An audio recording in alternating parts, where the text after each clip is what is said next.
Well, hey everybody, welcome to the Sean Chandler Talks About End of Year Extravaganza, where I'm going to rank all 103 movies that I saw this year that were 2007 releases in as long as it takes. So I'm going to be here for a while talking. I'm going to go fast. I'm going to go slow. Some of these are interesting. Some of them are not interesting at all. So as we go along, hopefully this will just be a fun experience as we talk through the entire year. My wife right over here, Jennifer, is running the chat board. So she's going to be tracking along with you guys as you guys leave some comments. I'll pause every few... at the beginning, I'll do my bottom three, and then we'll get some of you guys' feedback, maybe take a question, and then I'll do 10, get some feedback from you guys, ask some questions, and then that's kind of how it'll work. Every 10 movies, I'll kind of go to you guys and hear your takes on some stuff. But yeah, that's our plan. That's how this is all going to work.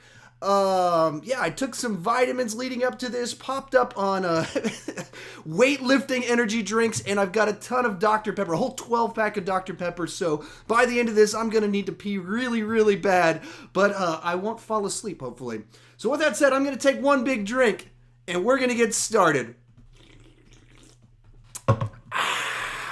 All right. Coming in at number 103, the worst movie that I saw this year was, if you saw my previous list, you already know what it is, Transformers: The Last Knight. There's no excuse for the garbage that is this movie. They put together a writer's room, and they had like Octavia Goldsman, who's won an Oscar. They had like these showrunners from all these different TV shows, the guy behind the Fast and the Furious. They got them all together. They came up with 16 ideas, and apparently they were all garbage, and they decided to just cram all of them into one movie.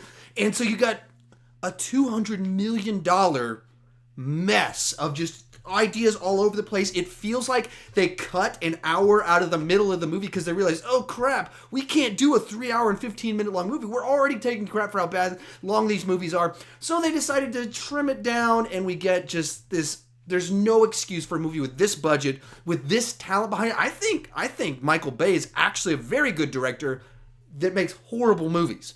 He has the talent to be great and chooses not to be. So there is no excuse. So at number 103 is Transformers: The Last... the Nazis. It's offensive to go to World War II with this crap. Right after they did a scene with drunk Merlin?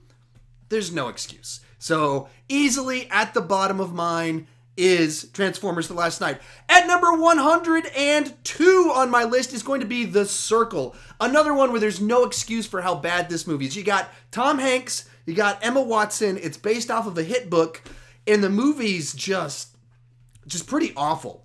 It starts out okay and gets worse as it goes along, as it has no direction. It doesn't have the balls to actually kind of follow through with the plot of the book, and several elements kind of going along in there. For the simple reason of they don't want to make Emma Watson look bad, but the character in the book is atrocious. Like, she's horrible.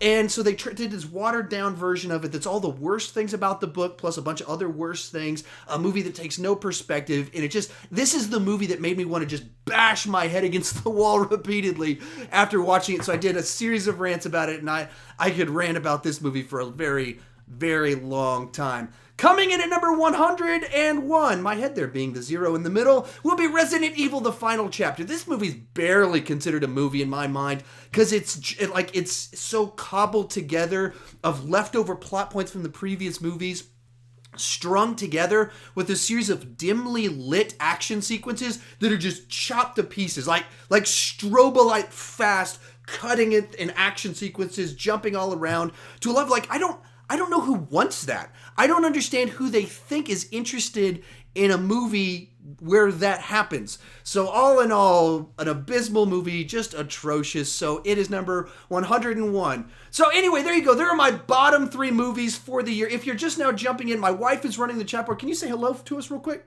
Hello. She actually just took a bite of a Pop-Tart, and then I told her to say hello, so that was probably not great timing. So she's going to be running the chat board. If you have some questions, every 10 or so movies, I'll pause to take some questions, also get some feedback. So anyone chiming in on some of their worsts of the year?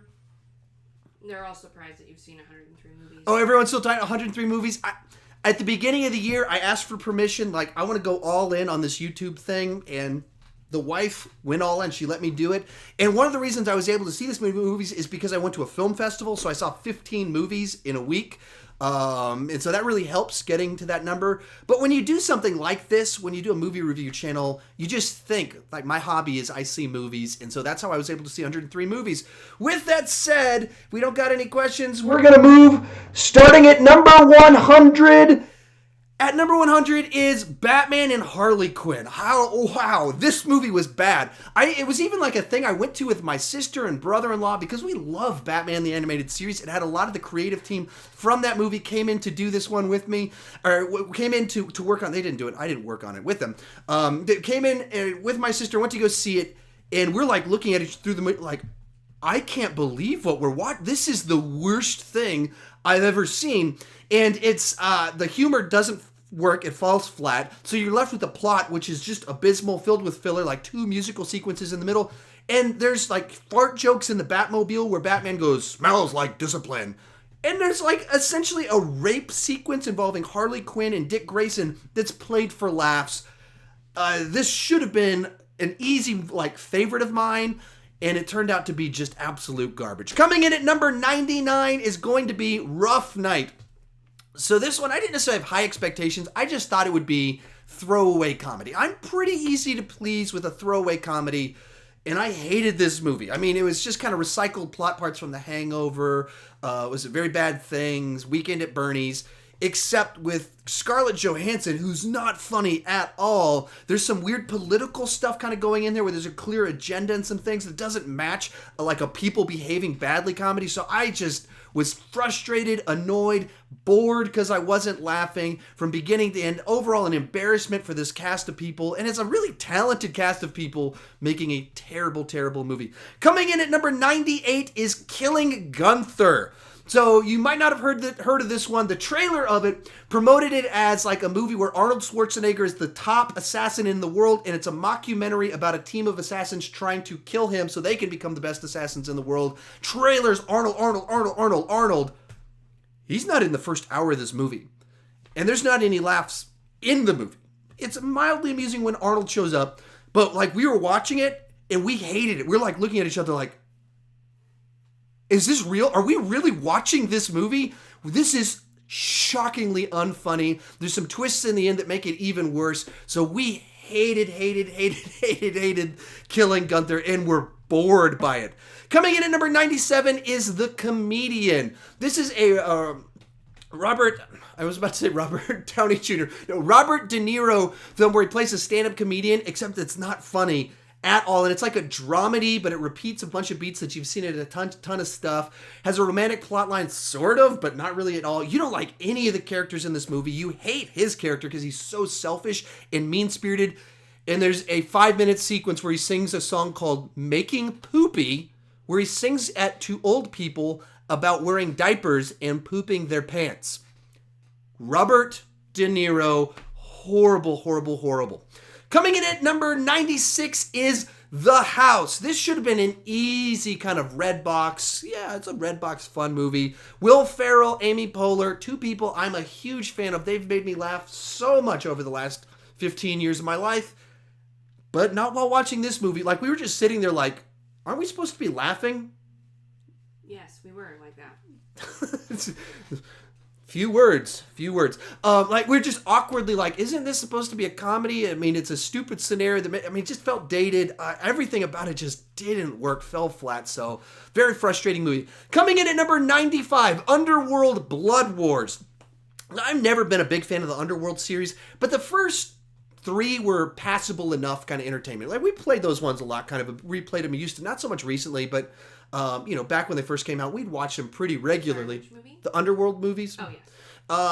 And she's probably a bigger fan than I am because she's more of she likes kind of that deeper mythology type stuff and vampires, things like that. So we watched a lot of Twilight too.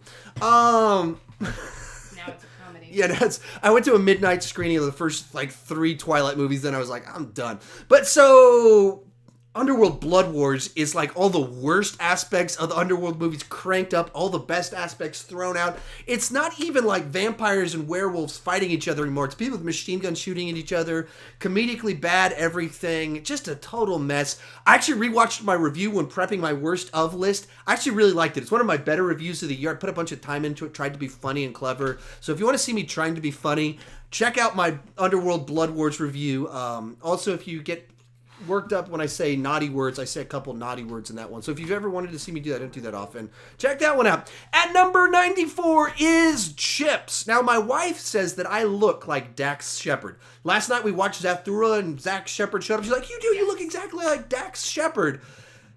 He's in Chips, and it's not good. If you were like sitting around thinking, man, I just want a movie that thinks a joke qualifies as referencing penises and masturbation, this is the movie for you. If you want a movie with wit, cleverness, any of that stuff, skip this movie altogether. Like, the running gag in the movie is Michael Pena, whenever he sees a lady in yoga pants, has to run off and pleasure himself. That's my wife took a bite of Pop-Tart, and then I said that, and she starts to spit it out of her mouth. Apparently, she clearly did not see Chips with me. But that's the running gag in the movie. If that's your thing, check out Chips. If you're a normal person, it's not funny. It tries to be the mix of everything. It doesn't work. Coming in at number 93 on my list is Kill 'Em All. You've certainly not seen this one. It's a Van Damme movie. It's told from different perspectives, an action thing, and there's not good action in it. And so that's kind of with Van Damme. He still can pull off the action. He's in great shape. He can still do the splits. There's a great video of him between two trucks doing splits from a few years ago. But that's not this movie. This is like, and there's several cast members doing it. You're like, what are they doing in this movie? It's a really bad direct-to-video Van Damme movie. There's nothing really to say besides that. You know exactly what I mean when you say bad Van Damme movie. That's not something you want to check out.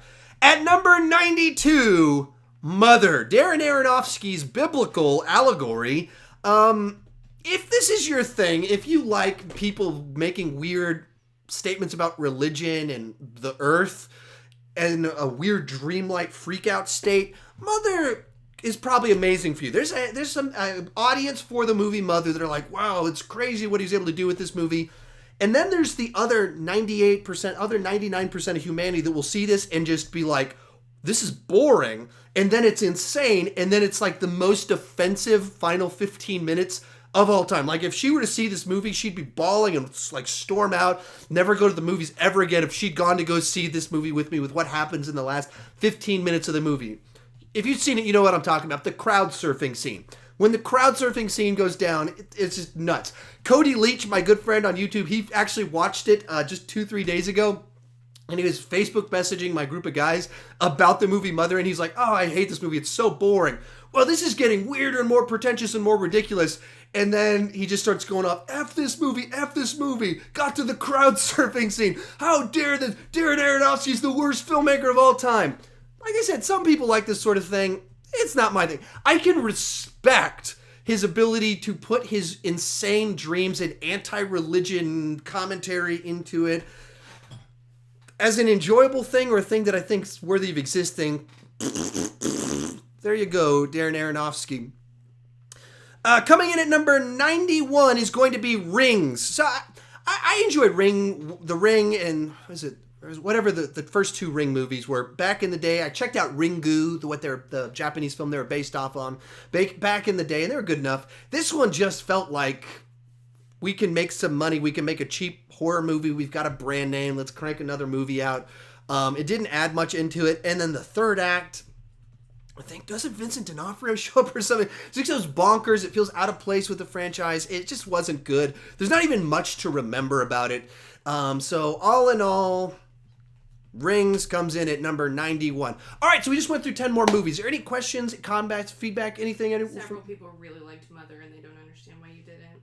Yeah, that's the thing. A bunch of, like, do they really not understand? With that crowd, in their favorites. So I get that. Like, I can get that people would love it because it's unique. It is different.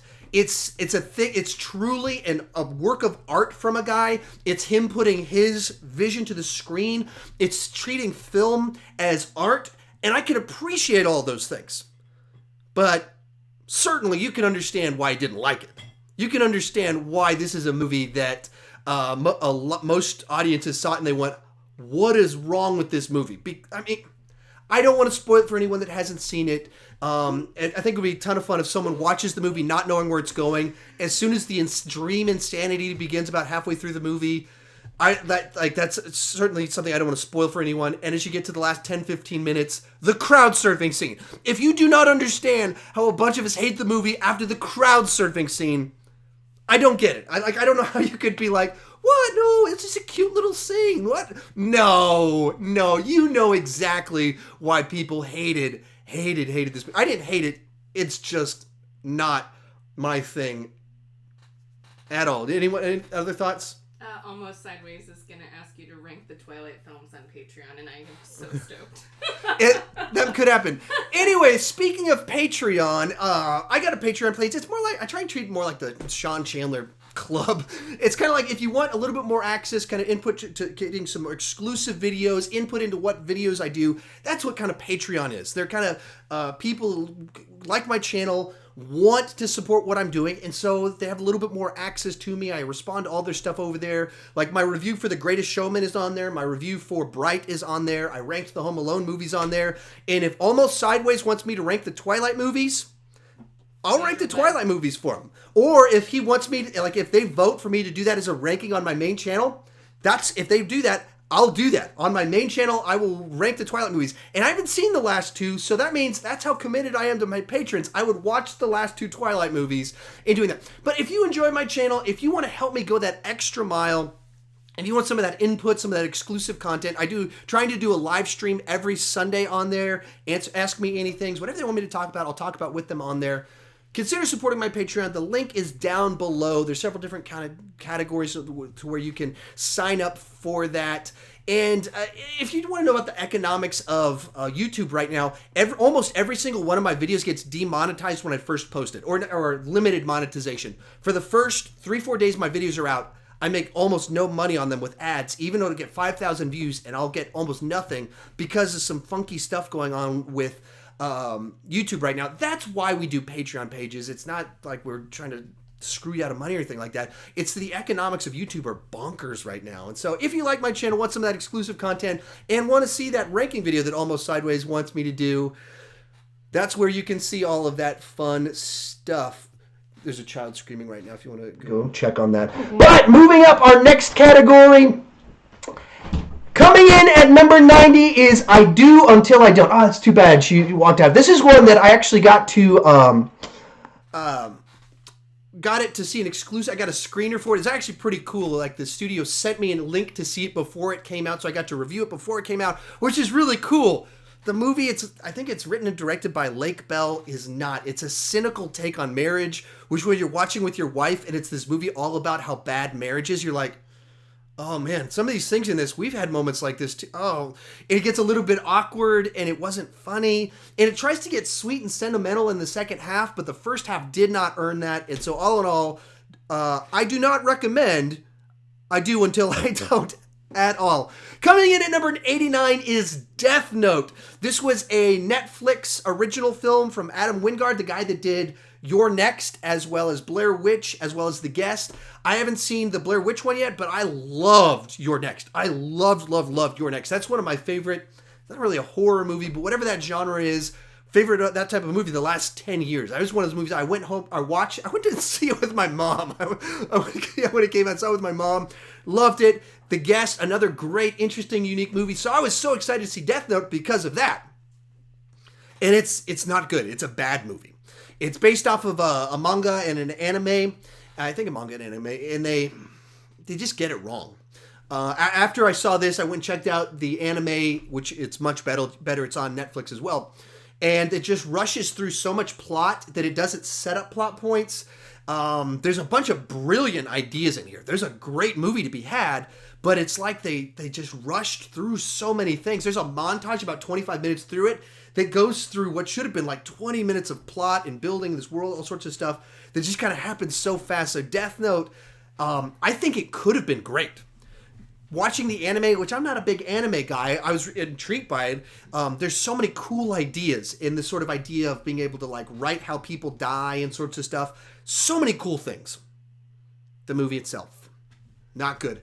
Coming in at number 88 is Baywatch. This is another comedy that's based off of an old TV show that had a talented cast in it that just totally misfired. I don't know what the deal was with this year, but it's like all the comedies just went hard R raunch. And they not clever. It's like they saw the raunchy comedies of the last few years that were successful, but they missed the wit of those movies. And so like there's scenes in this one where it's just blatantly, look, a dick. That's the joke. Like that's an ongoing thing in the movie, is just that. When that's your sense of humor, when you think that's the way to do things, it's frustrating. So all in all, that just kind of makes for a disappointing one, especially when you got Zac Efron, The Rock in there. These are talented people. Was it that's the worst pronunciation. The girl from Priyanka Chopra. From what's the show? We watched season 1 of it. I know. It's an FBI show. There's an explosion. It's totally CIA. Oh man. I'll find it. But she's an Indian actress. She's in Creesh, that movie I was showing you on Netflix.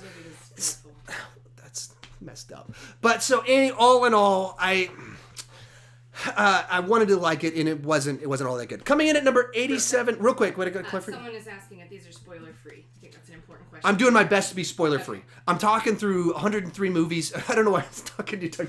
I'm doing my best to be spoiler free. I'm trying to we were talking about Mother a little bit ago. I was avoiding as best I could spoiling anything. I am saying a lot of stuff. I'm talking about a lot of movies really fast, so I could screw up. So I do apologize if I spoil anything. I'm actively trying to not do that. I'm talking about what's in the trailers, what's in the synopsis, what I would say in my regular reviews that don't spoil things. That's what I'm aiming to do.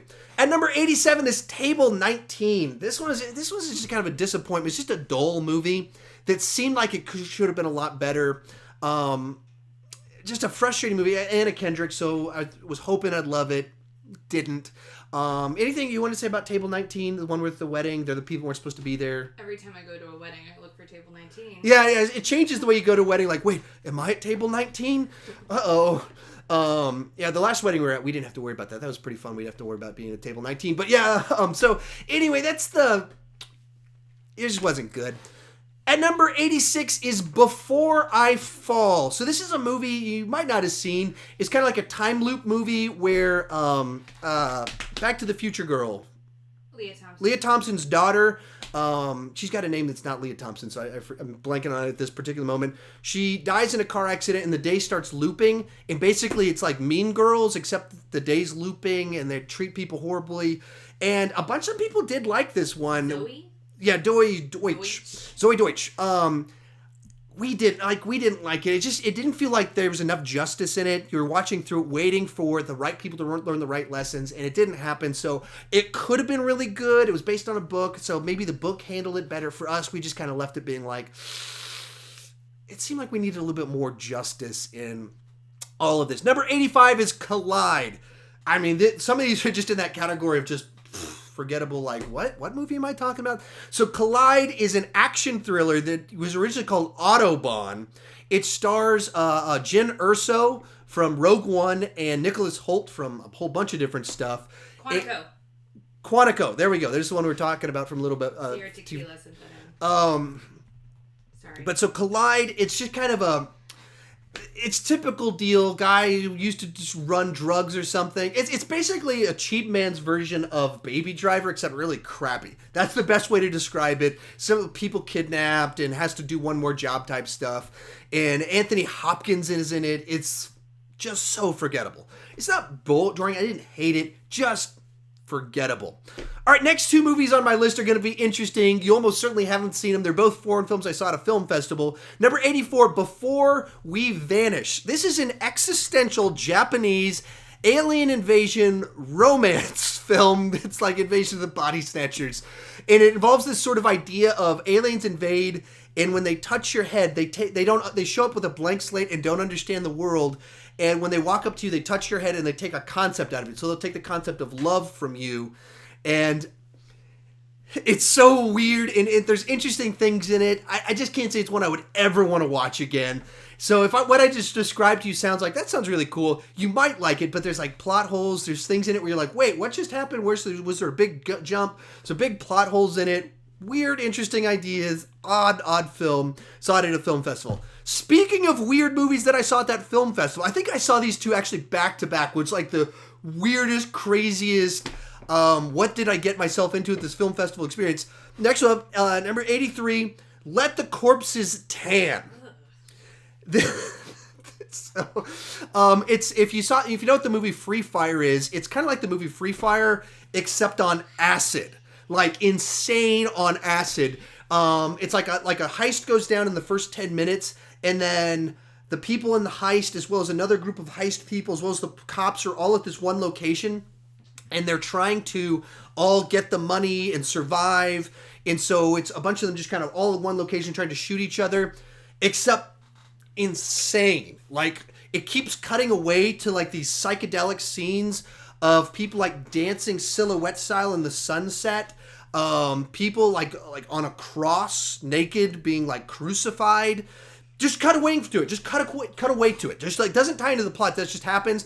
There's a scene where there's people shooting, and then a guy pulls out a machine gun and starts shooting at a girl. But it cuts to like the silhouette thing where everything's all black, and it's the girl there, and he shoots her, and the machine gun shoots all of her clothes off. It's a weird movie. For the right person, this is like an amazing movie. For me, I was watching and be like, I don't know what I'm watching. I'm so uncomfortable right now. This is insane, bizarre, weird. Whoever did these drugs to make this happen, yeah, I don't know. I even know how to describe it. At number 82 is The Shack. So this is based off the book The Shack, which is a Christian book trying to describe death and how to deal with tragedy and explain the Trinity. And I haven't read the book. Maybe the book does it better. I know the book was very controversial in the circles of Christianity that I'm in. And the movie itself, I would say, falls into the same category as it's trying to tackle really intense ideas with sound bites. Like, let's take on this idea of death with tweetable quotes, which you can't deal with death and tragedy like that. Likewise, when you're trying to explain the Trinity with cute little metaphors, it doesn't work. It's theology that's more advanced than that. So all in all, a movie that I didn't hate it. I thought I might hate it. There's some interesting performances in it. Sam Worthington's decent in it, but overall, a movie that was like, I can't really recommend this to anyone. Coming in number 81 is Valerian. This is a Luc Besson space epic based off, I believe, a French graphic novel that goes back 50 years. I've never heard of the graphic novel, so never checked it out. And then the trailers for this one looked like good graphics. It's sci-fi, so I was kind of intrigued by it. I was hoping I would like it. And then the end result was a movie that was very disappointing. And really, the visuals paid off. There was some world building in here where you could see where there'd be a good story to tell. The actual story that they told to tell was just so mundane. And the way it's plotted, it takes kind of what's almost an epic sort of story, and it turns the conflict into it to just sort of like coincidental type things. Like, we're trying to resolve this big gigantic conflict, so we got to drive across, we need to drive somewhere else to get something. Along the way, something wacky happens. But that wacky things that happens doesn't tie into the main plot. It's just we need an action sequence right here, so just something crazy happens. And that's not good storytelling. That's lazy storytelling. So all in all, the movie, huge, gigantic disappointment. All right, so we are at a break time. So you got some questions written down, some people's feedbacks. A lot of people are talking about the Emoji Movie as being one of the worst movies of the year, and keep saying how you haven't seen it. Yeah, so the story on why I haven't seen the Emoji Movie, two things. First one, with animated, well, they're kind of the same thing. With animated movies, I go see them with my kids. I'm just of age. I don't want to go sit in a theater with a bunch of families. I feel like I'd be feel like a creeper doing that, and I don't want to do that. There's a handful of animated movies that I would go see by myself. Just doesn't interest me, and so it turns into what do I want my kids to see? What am I okay with my kids seeing? And I was not okay with my kids seeing the Emoji Movie. She was not okay with my kids seeing the Emoji Movie. We're not going to get the Emoji Movie from Redbox. We made that mistake with Trolls. Yeah, we made that mistake with Trolls. It wasn't crazy about it. Just the music fart jokes and stuff that, look, farted cupcakes. That the music was awesome. Yeah, amazing music, but, stuff like that we don't want that to be what our kids are being entertained by. They're fascinated enough by farts and poop and burps and stuff that we don't need to fan that flame. So we skipped out on Emoji Movie, and I'm totally okay with it. I had plenty of other movies to rant on and have fun rants on. Any other comments? Someone is hoping you're not going to review Raw. Yeah, so I don't know why you don't want me to review it. I haven't seen Raw. They said it made people pass out. Yeah, that's okay. So if you know enough about me, I'm extremely squeamish. I have passed out in my life, I think 7 times from gross stuff. I don't know what the number is, but I mean, when I was in the 4th grade or when I was in like the 3rd grade, someone was watching a TV show at my friend's house, and they were like doing like a plastic surgery on someone. I saw it, and I freaked out, and I passed out in the kitchen. The year after that, we were dissecting a cow's eye at school in the 4th grade, and I passed out. And so it was a series of things. There's one time some people around me got a nosebleed, and I had a panic attack, and I just passed out into the seat next to me. One time I was at a men's retreat for church. A guy was giving a sermon and told a story about a neck injury he had, and I passed out from a sermon about a neck injury. So intentionally, I did not see Raw. I heard those stories you heard about Raw, and so I was like, I don't need to see whatever this coming of age, cannibal, vampire, whatever this one is, that people are passing out over. Was it the waxing scene, I think is what people say is where that happened? So I was perfectly fine skipping out on Raw. Any other thoughts? Any updates on things I've said? I have one. Do you want me to ask you questions about random movies? Just throw a kind of question my way. We can answer one. Change of pace. Benjamin Steele says, what's the weirdest movie you've seen this year? Weirdest movie? Oh, Let the Corpses Tan. That is the weirdest movie by far that I saw. Very, the main plot of it is not weird at all. The movie itself is bizarre. Actually, both Before I Vanish and I do believe I saw them back to back. Those are the 2 weirdest movies I saw, as well as Mother. Those 3 together. Mother's slightly less weird because it's his biblical allegory, so you can be like, okay, I know why you're doing the weird. Those other 2, they're just weird. Worst animated movie, other than obviously the Emoji Movie, since. I don't remember. We saw Trolls this year, so Trolls is the worst one that I saw this year. The one that frustrated me the most, being like, I don't like the plot of this at all. What's the worst one? Worst animated. But actually, we'll get to it in just a second. I think, according to my ranking here, we're going to get to it soon, but Boss Baby. Oh. Chloe, do you like Boss Baby? Oh, Chloe, can you come over here real quick? My daughter's actually been... If I look distracted, it's because my daughter was doing stuff. I thought she was going to step on some cords. Hey, say hello. Do you like Boss Baby? Is that your favorite movie? No, it's not our favorite movie. All right, let me get back to my... Actually, do a real quick plug. I got it. P.F. James wants to know if you've seen his Stardust for Iron Man or Iron Man 2. I haven't seen it as of today. Once I see it, I'll comment on it that it's seen and you've been entered. I haven't checked Stardust today to know who's added stuff, so I'll check on it. But speaking of Stardust, if you don't know what he's talking about, Stardust is a totally free app for your smartphone, Apple, Android, and I'm trying to add you guys into my videos. So if you don't have Stardust, check the link down below. Use that link. Follow me first on there. It's just an easy way for you to record quick reactions to stuff. And I'm trying to put it in my ranking videos, some of my bigger reviews, because I want to see your faces. I want other people's thoughts. That's why I do this. I'm not like the fountain of knowledge. I do want that kind of back and forth with you guys. And that's even why I'm kind of giving some of you thoughts in some of this. But with that said, let's move on. We are now moving into our 80s, or excuse me, into the 70s. And number 80 is Aftermath. This is an Arnold Schwarzenegger drama that's just dead serious about his daughter dying and him freaking out on the guy that he blames for it, just wanting an apology. It's such a downer, and it's based on a real story, but it gets so ludicrous in the 3rd act that it just kind of breaks the reality feel of it, so it just feels like melodrama, even though it's actual drama. So he gives maybe some of his best work here as a dramatic actor, but as a movie as a whole, not so good. Coming in at number 79 is Chloe's The Boss Baby. The Boss Baby. Yeah, she's smiling real big. It's one of those concepts that as soon as I say the name of it, my 3-year-old daughter just smiles so big. I'd move the camera to show you, but since she's in her mother's lap, that would not go well for me. It's just such lowest common denominator humor. There's a little bit of creativity in the way it kind of presents some ideas in it and kind of does some of the going through the minds of the kids and what they're thinking. But the actual film itself is just so base level in the humor that it's not good. At number 78 is The Dark Tower. Now, this is one that had been in the works for years. One of my coworkers, Jerry, I've done some videos with him. He's appeared on here a couple times. That he'd been trying to explain it to me, and the big epic nature of all of it and how it ties everything together. And now having, seen some good Stephen King adaptations over the last few years, The Dark Tower, in theory, could be this incredibly cool movie that really does make every Stephen King movie turned into a shared universe. Like, it's that clever and smart the way it does stuff.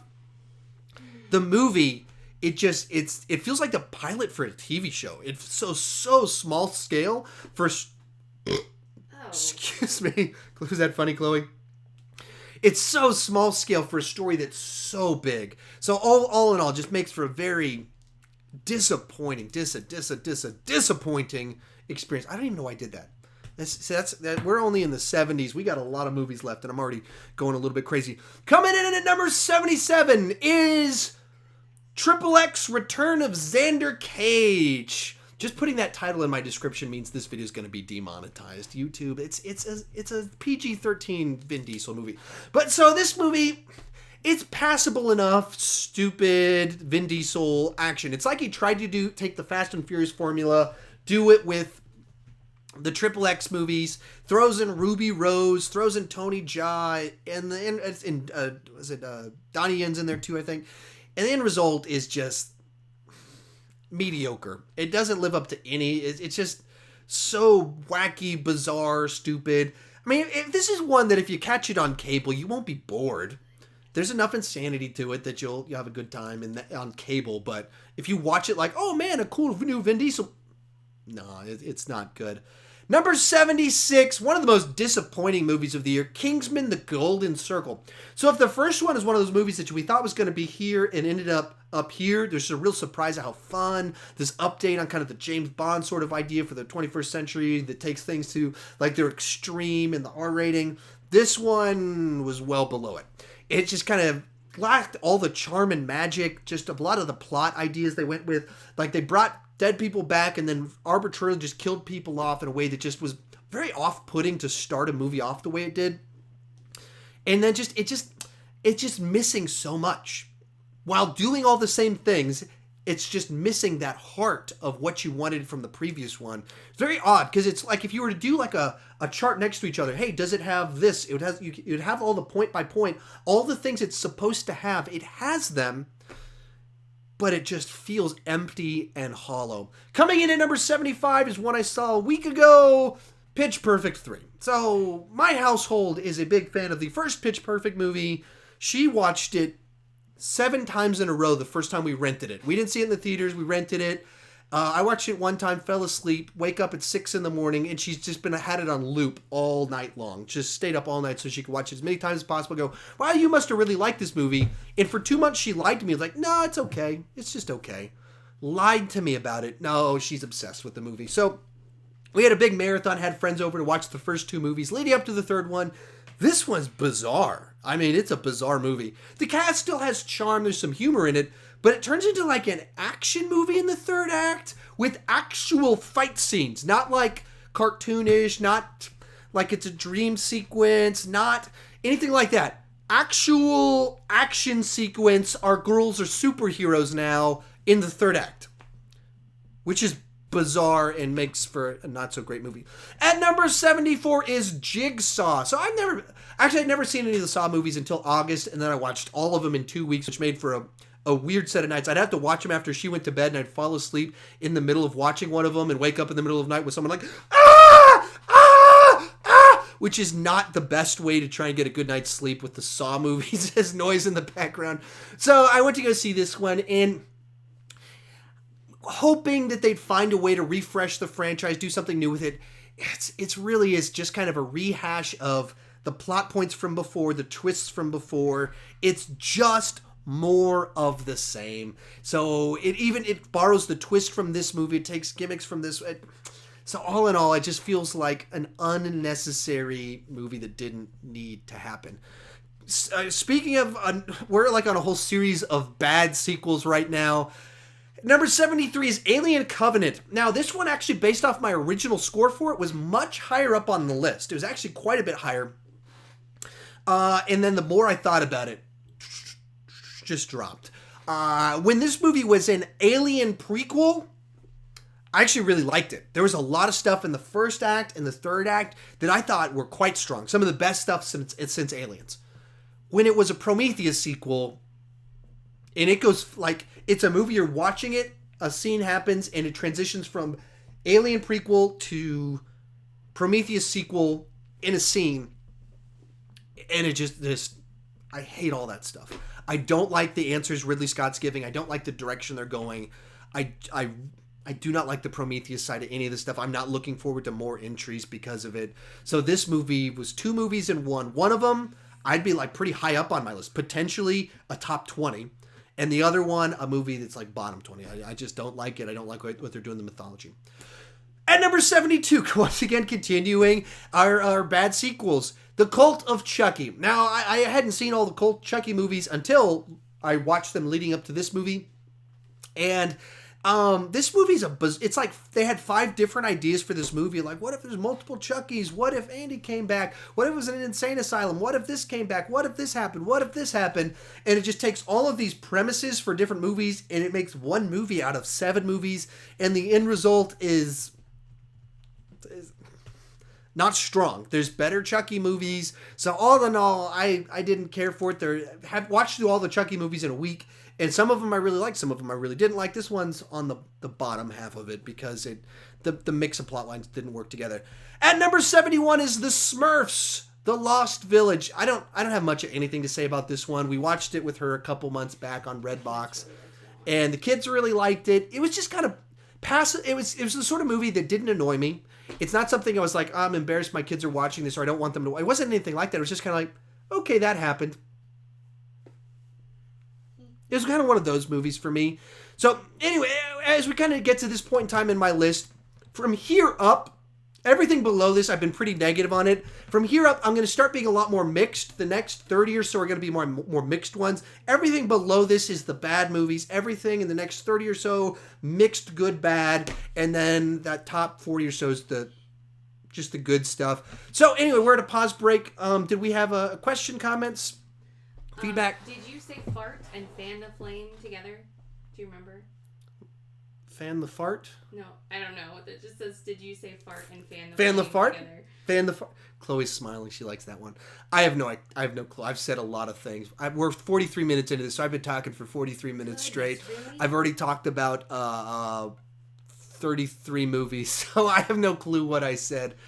Do we have a question? Movie that you most wanted to see this year that you didn't see? From James Smith? The most interesting one would be 3 Billboards of blah, blah, blah, blah, blah, whatever the full title is. So it's a lot of people say it's one of the best movies of the year. I was supposed to see that at a film festival back in September. And basically they pulled the movie out of the film festival right before the film festival. So the film festival didn't have any opening film for it. So it's just kind of like a lukewarm first night. And essentially what happened was there's a lot of scandals surrounding this film festival I was a part of because all the sex scandal stuff with Hollywood, some of the people involved in this film festival and its origins and starting it, there's some ties to that as well. And actually while the film festival was happening, stuff broke about a guy named Harry Knowles. Well, Harry Knowles was one of the guys that started this film festival. And I think they uninvited him. So he should have been there. He would have been there. And I think they told him not to show up because they knew this story was about to break about him. But so that 3 Billboards was supposed to be there. I was supposed to see it way early. and then I still haven't seen it yet. So that's kind of the one that kind of comes to mind. And I have an interesting story about it as well. Other things? How did your mom like your next from Almost Sideways? My mom like your next. She didn't. I don't remember. Like, she responded well enough. I think it's the sort of movie we'd leave and she'd go, "That was weird." Like that. Just, like she would just like leave it and go, "That was weird," which would be a very much my mom type of response to a movie like that. Sorry about that. That's what happens when you drink these Dr. Peppers. And I've got 11 more to go before this deal's done. So if you guys don't know, I'm just every 10 movies, I'm pausing to interact with some of your questions in the message board. If you have some questions, if you have some comments. So be sure to interact back and forth with my wife. She's the one over here running it, with my daughter who can't read yet. So she's probably not chiming in too much. But she's also not talking, so we appreciate that. Yeah, and I'm also pausing so I can drink a little bit and have a little bit of pause for my brain to see, like right there. I couldn't even finish that sentence because my brain's already losing it a little bit. I can't figure out what happened, but apparently we've had audio problems at least twice, like some loud noise. I don't know if there's anything we can do to prevent that. Yeah, there's nothing really I can do on my end because we don't know what's happening or what's causing it. I'm going straight into my laptop in front of me. I'm not pressing anything. This is all just kind of running straight live. So anything like that happens, it's just a processor thing, most likely, or an internet thing. They're all outside of what we're able to control, unfortunately. So that's the tricky part of having to trust technology when trying to do something like this. When you're just a guy, I deliver paint for a living, using my laptop and a webcam. So sorry about some of the technical stuff. All right, moving into my mixed category movies. These are the ones that are mixed, good and bad. At number 70 is Going in Style. So this was the old guy heist movie, kind of Ocean's 11 of old men type of deal. It's charming enough, but not quite enough to get higher up on the list. This is one that if the weekend had been right, we would have rented it from Redbox. She would have liked. We got a kick out of it. I wouldn't mind watching it. I'm also not rushing out to rewatch it. I was a little bit disappointed because I thought they'd be a little bit more charming. I would have liked it a little bit more innocent enough kind of movie that's just kind of it's a good example of a Redbox rental type movie. That's a good way to put that one. And number 69, this is heartbreaking that this is at 69, Justice League. Batman and Superman, my favorite comic book characters. I think I really like Man of Steel. I have no hate for Batman v Superman. Wonder Woman, of course, a great movie a bunch of us loved. She wasn't excited about it. Not the daughter. She probably would have been. The wife wasn't excited about it. She loved it. And then Justice League, it feels like exactly what it is. A movie that had the studio interfering from beginning. Like, people keep saying, "Oh, release the Zack Snyder cut. We want the Snyder cut," which I'm sure would be a little bit better and a little bit truer of a film. But the studio was screwing with him. Like, that's the piece that I think a bunch of people are missing. The studio wanted to fire Zack Snyder. At least a bunch of the executives did. So they were throwing notes at him. They're like, make it funnier, make it lighter. You can't do this. So it's not Zack Snyder's true follow-up to Batman v Superman. It's kind of his follow-up plus a bunch of studio notes. And that's before Joss Whedon took over. And so that's what the movie feels like to me. A movie that might have had something to say if the studio hadn't screwed with it. Might have had something to say if Zack Snyder could have finished it. But it's just a perfect example of what happens when a studio lets a guy go too far down a path and then they feel uncomfortable, and so they try and rein him back in, and so there's no good options. This is a movie that I think they got to a point where there were no good options, and that's the whole DCEU. It's a franchise that they just really screwed up the beginning. Zack Snyder was not a good guy to kick this thing off with, and I like Zack Snyder. That's not a knock on Zack Snyder. He's not a good. He's an auteur filmmaker that makes a specific type of movie that's kind of darker, more cynical, more violent. He doesn't drift towards heroism. He drifts towards other types of things, which that's what makes some of his movies great. But when you try and do that with Superman, it feels off. When you try and make a deconstruction of during Batman v Superman, it doesn't feel quite right. And when you try and get that guy to course correct with Justice League, it doesn't work. So it breaks my heart to put it there, but it's not a great movie. At number 68 is Cars 3. I'm not a fan of the Cars movies. There's some of the weaker Pixar films. And, for all the reasons everyone else says, that they're clearly made for kids. They're clearly made to sell toys. The plot of this one, it's explicitly the plot line of Talladega Nights, Rocky 3, with just a slight twist in the third act. that you can see 10 miles away. If you could figure out where this movie was headed, it's because you're not the target audience, or it's because, the target audience is like my 3-year-old daughter. So it feels like a movie designed for children that's clever for children and not clever for adults. So there's things in it that are really good. There's things that are enjoyable. If she puts this one on, I'm not annoyed by it. It's all like all Pixar stuff. It's good family entertainment. It's not a great movie though. So all in all, one that for a Pixar movie, pretty disappointing, passable enough entertainment. Number 67 is Bright. So this is the Will Smith, David Ayer, Joel Edgerton movie that came out about a week ago. It's like an urban crime film. David Ayer wrote Training Day. So think Training Day, except if in the world, fantasy creatures have always existed. So orcs, fairies, all that stuff actually exists in the world, except it's Training Day. That's what this movie is, which is an odd mix. And some people are going to love that. And I was more like, I respect this more than I enjoy this. I would have liked it a lot more if they went with the fun version of it. Before it started, some people were like, is this going to be like Men in Black? It's not. I would have enjoyed it if it did the Men in Black version of this one. As is, I found myself being like, oh, I like these ideas. I just don't like this tone for it. I don't like the hard R Training Day with orcs. It didn't work for me, unfortunately. Number 66 is King Arthur. I actually really like a lot of Guy Ritchie's stuff, and by a lot of his stuff, I mean Lock, Stock, and Two Smoking Barrels and Snatch from almost 20 years ago.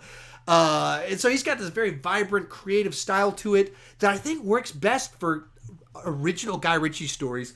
It was a very odd pick to do King Arthur. So there's things in this one that I love that were really neat, and the way it does some of the stories in expository, jumping all around, I really liked it. In other scenes, I thought it was just bizarre. It's like, hey, we were watching a King Arthur movie, and now we're doing like a Guy Ritchie sketch or something. Very strange, out of place at times, other times really cool. So a real mixed bag of positive, negative. And I was just kind of shocked that the studio gave him $175 million to make the movie. They're playing with the cords for my lights. I was like, that could go real bad. So all in all, a movie that I wanted to like because I like Guy Ritchie. I like King Arthur. But if you're going to, I think this is the deal. If you're going to do King Arthur once every 15 years, do like a normal take on it. Do like a true take on it. Don't get a director with such a distinct style to it. Get someone that can tell the epic King Arthur. Don't get the guy that's going to do the clever version of it.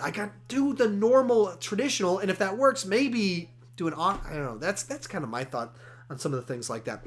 Number 65. This one's going to be pretty low for a lot of you guys would have this one a lot higher. A lot of people like this movie a lot more than we did. But at number 65, Girls Trip. So we'd heard great things about it, or I'd heard.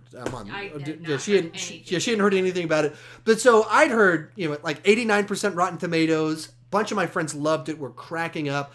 John Campy, I think, might have had it in his top 10. I don't know if he's put it on his top 10 list. I saw a video a couple days where he said it might make his top 10. So by the time we watched it, it'd probably been overhyped. And it's also not quite. It's raunchier. The recurring theme here. They're just such raunchy comedies this year that...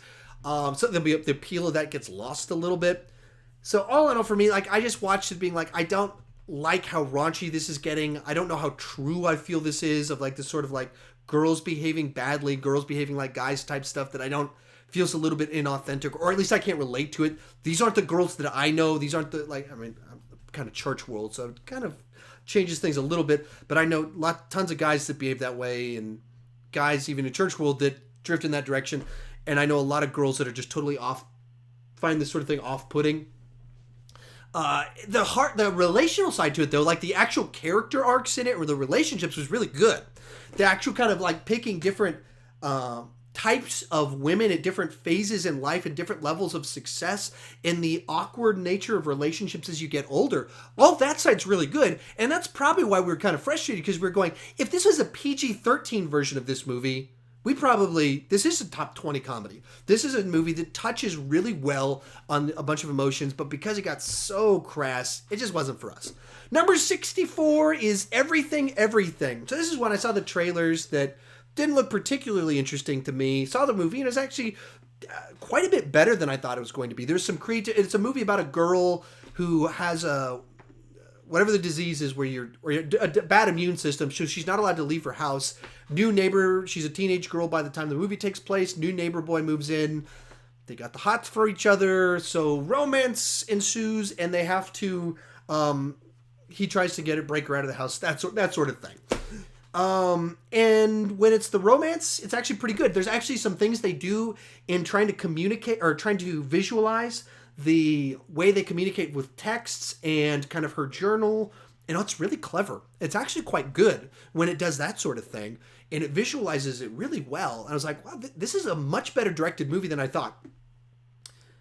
Without wanting to spoil things, the direction it goes in the last third screws up the movie. It's like plot twists that overshadows everything that came before it, and it probably knocked it down 1 or 2 points for me. Like easily, I just went, I got to drop this movie down because you can't just do what you just did and shrug it off. It's too heavy for the movie that you were making. Coming in at number 63 is My Little Pony, the movie.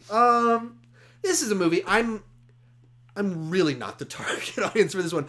Not a brony here. It was fun to take my daughter to it. And that's the way I evaluate this one. As a dad taking his daughter, she's not here anymore. As a dad taking his daughter to the movie, is this a movie that made me mad, infuriated me, bored me? No. It's just not a movie for me. It's a passable enough movie that I was okay with my daughter liking. And now this became a My Little Pony Christmas a few days ago.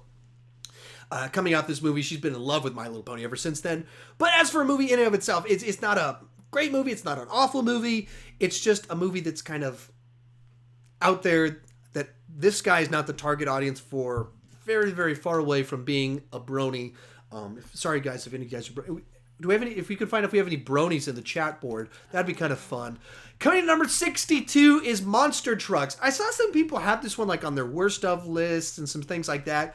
This is not a worst of type movie. Forgettable, yeah. Not as good as maybe it should have been, yeah. Movie that they spent too much money on, yeah. But it's a movie that's like, it's kind of like, modern retelling of E.T., except the alien is inside of a guy's truck, so you get a bunch of these big monster truck sequences that are fun. This is one I'll probably watch with it's on, I think it's on Amazon Prime or Hulu right now. I'll probably watch it with my son and see if he likes it in, the next couple of weeks. Perfectly passable enough entertainment. Not great. Not like this amazing movie or anything. Weird environmental kind of story in there that kind of feels pretty half-baked, but passable enough in entertainment. Totally harmless. No reason for to throw any hate at this movie. Coming in at number 61 is Boyka, Undisputed 4. So this is a direct-to-video martial arts film.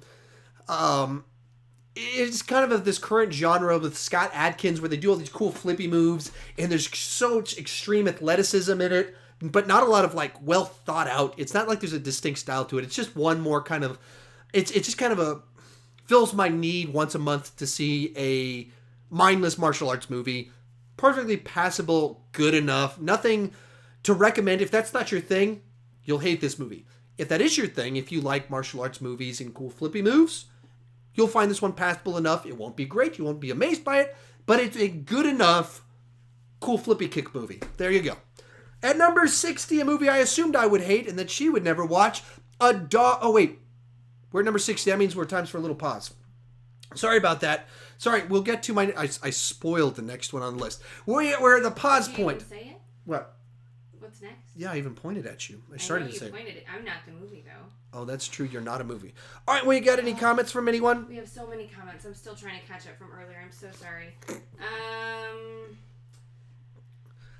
Cobra Day Duelist, I hope I'm saying that relatively close, said Logan was brilliant, but she thinks that people likes the concept of the movie more than the film is actually good. I thought that was an interesting thought. Yeah, I would feel that Logan's one of those movies that a lot of people are bandwagoning. Like, I know why a lot of us really like it, but when people kind of out of the blue suddenly like a movie like that, I start to get a tinge of, are you just bandwagoning? It's a movie that's kind of an entry level. It's an entry level into adult drama because it's a Wolverine movie. It's an X-Men movie. It has that side to it that makes it more palatable to make a serious drama about death and about life and about tragedy and about the mistakes we've made. which is not a movie that most people, like especially younger people, the normal X-Men audience resonate with. And so when a bunch of people that don't normally watch dramas of that level, and then suddenly like, that's the best movie of the year, I feel a sense of bandwagoning. But that's what happens when you discover a new type of movie and you like something resonates with you for the first time. You start to be more into it than you actually are. You start to praise it more than you actually are because you've tasted something new, you've discovered something new, and you're excited by it, and that elevates your emotions a little bit. And I think there's a little bit of that going on with Logan, and I don't think that's a bad thing. Everyone goes through that as we're kind of discovering new types of movies and things like that. I don't think it's a bad thing. It's a good thing to be aware of, but it's not a bad thing in my mind. She hasn't seen Logan yet. Yeah, so I'm interesting to see what happens. Has it been spoiled for you yet? I don't think so. You've asked me that multiple times. Okay, so I saw part of it like through an airplane seat on a plane with no volume, and I don't know what part I saw. So maybe tonight we got to watch Iron Man. I think we'll watch Logan tonight. You got to watch Logan before the year's out. I got to know how you respond to it. So I'll talk about this very shortly again. For the last week, all she has done, literally all she has done, is listen to the soundtrack for The Greatest Showman and go back to the theater with MoviePass and rewatch The Greatest Showman for a week straight. And it's like she's nodding her head. She's like, yeah, that is an accurate assessment. So you got to see the other Hugh Jackman movie, and because it's the opposite. These are opposite movies from each other, and the Hugh Jackman at Hugh Jackman's best in opposite directions, like charismatic Hugh Jackman, visionary singer man that dances, and Logan. So it'll be interesting to see how that goes. Change the numbers on the bottom left. They're wrong. The lower third. Didn't you say you were just going to do 60?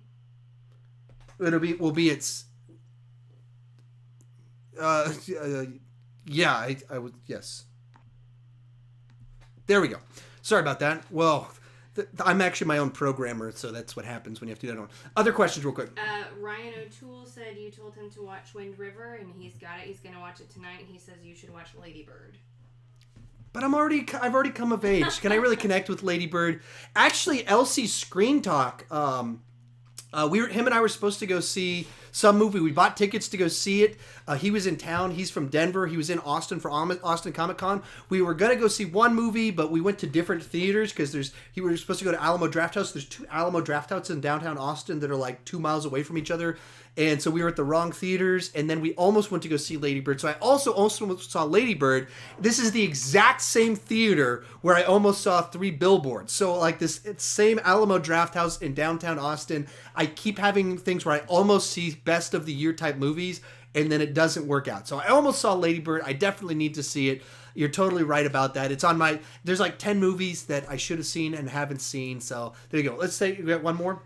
Cody Leach says your hair is his number 1 of 2017. So my wife's trying to get me to go get a haircut after we do this. So after we do this, I might go wash my hair and get a haircut. If you want me to cut my hair and think that's a good idea, leave comments. If you think that's a bad idea, let her know. I do try to have fun with it. I did my hair right before we started. But you guys can vote and decide if Sean gets a haircut. And if this could be like if I get a haircut, I'm also gonna do razor shave. Like I'm coming Monday for that first MCU video. Clean shaven with a razor, short hair if I go for it. So Monday I could look very, very different, and I'll look like a baby or something like that. I have one more question. One more question. Did you like the new Jumanji better than the old one? We actually rewatched Jumanji 2 nights ago, or last night. Last night we did a double feature. We watched Jumanji last night with my kids, and we watched Zathura, which is Jumanji 2 TOO. Zathura is based off the book that's the sequel to the Jumanji book. So Zathura is also a Jumanji movie, though not really in continuity, but it could be because of the way this world works. So we watched both those last night. I'm not going to answer your question. I'm pretty sure Tuesday of this week I'm going to rank Jumanji, Jumanji 2, and Zathura, all 3 of those ones. So I can't answer your question, but I'm pretty sure on Tuesday I'm going to rank those 3 movies. You'll get your answer to it. And I'll tell you, it's hard. They're difficult movies to rank because they're all good on different levels. You got a Jon Favreau. It's actually it's really tricky because Joe Johnston, a director I really like, he would be one of my picks to direct a Star Wars movie. He directed the first one. Jon Favreau, one of my favorite directors. He is my top pick to direct a Star Wars movie. So that's what you're talking about when talking about the Jumanji 2. Oh, and then in the Star Wars theme, Jumanji Welcome to the Jungle is directed by, I believe it's Jake Kasdan. Lawrence Kasdan, writer of Empire Strikes Back. His son directed the latest one. So there's this weird Star Wars theme in the directors of the Jumanji movies. So all in all, it makes it a little bit tricky for me to it'll be ranking them. It's much more difficult than I thought, and they're all a lot more enjoyable than I realized initially.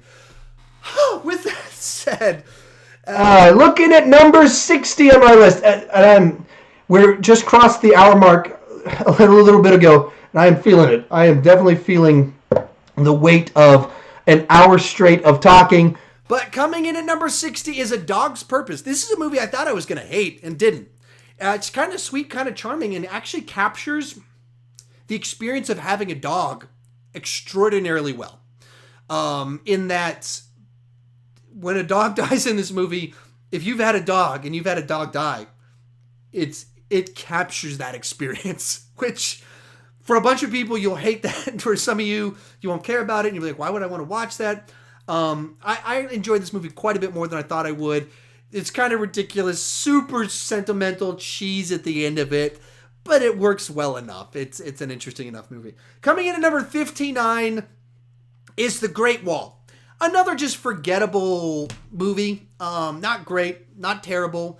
Some people kind of trashed it a little bit. There's nothing to trash here. It's just a movie that's not nearly as good as Matt Damon on The Great Wall fighting dragons should be, but it's Matt Damon on the Great Wall of China fighting dragons. Here's the way I view a movie like this. If I just rented this movie from Redbox and just kind of watched it, it's a perfectly fine movie to sit there eating some ice cream, doing that sort of deal. Perfectly fine entertainment. Great cinema? No.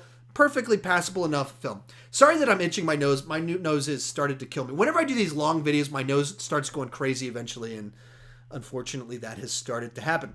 At number 58 is a movie that I saw at Fantastic Fest again. It's a Japanese film, Blade of the Immortal. Blade of the Immortal. So this one, it kind of broke my heart a little bit to have it this low, but it's a true assessment of kind of where I feel about this movie. So essentially it's a samurai epic, a samurai fantasy epic, but it's like 2.5 hours long. And it's got about an hour and 45 minutes of plot. If it had been an hour and 45 minutes, it jumps up 20 spots on this list. But because it's 2.5 hours long, it's a movie that just kind of, the middle of it just kind of recycles. Samurai goes to a new place. Someone opposes him. He must battle them. He survives. We learn something and gain one new item that will play into the plot later. He goes somewhere, meets someone that stands in his way. He must defeat them, learn something, gets injured, acquires something that will help him on his journey later in the movie. Which is frustrating because if it was the right length that didn't get so repetitive, the samurai stuff in this gets insane. It's like this guy with 2 swords spinning around, battling 100 guys. Literally 100 guys. Just insane choreography, limbs flying everywhere, blood everywhere, just nutso stuff. It's the sort of movie I want to be higher up on my list, but because it gets so repetitive, I can't. Coming in at number 57 is a movie that everyone else has lower on their list. Everyone else trashed this movie much more than I did. Maybe I should too. I didn't like it as much on second viewing, so I did actually bump it down a little bit from where it was. But Snatched. I don't like Amy Schumer. I don't have any, there's no bone in my body. You can ask this lady over here. I do not like Amy Schumer at all. I didn't hate this movie. In fact, this is a movie I thought, like, this is probably my bias towards Snatched. I just thought to myself, if you cut Amy Schumer out of the movie and you put Kate Hudson in it and make it a PG-13, this storyline exactly, jumps up 15 spots, 20 spots on my list. That's a good movie right there. Goldie Hawn and Kate Hudson, mother and daughter. The movie would make a lot more sense too. This movie doesn't make a lot of sense because it's Amy Schumer and the scenarios they put her in. You're like, what? Why are all these guys throwing themselves at Amy Schumer? Like, what is going on here? Put Kate Hudson in it. This is actually a pretty good movie. Shaming Amy Schumer. Yes, a little bit. And yet Christopher Maloney's in it. He's one of the standouts in the movie. He's one of my favorite parts. But you take him out and you put Matthew McConaughey in it, and it goes up 5 more spots. And it's just, there's a lot of potential for this one to be better than it was. And I didn't hate it as it was. It was perfectly fine, kind of passable enough entertainment for me. What did you think? I kind of maybe talked it up a little bit too much. Sorry, I can't really type and talk at the same time. It was fine. I liked your changes to it. Would have been better with. Yeah, see, that's the deal. If any of you guys know anybody in Hollywood, the producer types, tell them about me. I have great notes. I have great ways to take you guys' movies that Hollywood you keep making and make them much better. Next one on this list. This one might be a little bit low. Looking at where it is on the list, looking at it where it's at next to other ones, I'd probably bump this one up a little bit. But the list that I started with, number 56 is Kong Skull Island. So this is a movie that...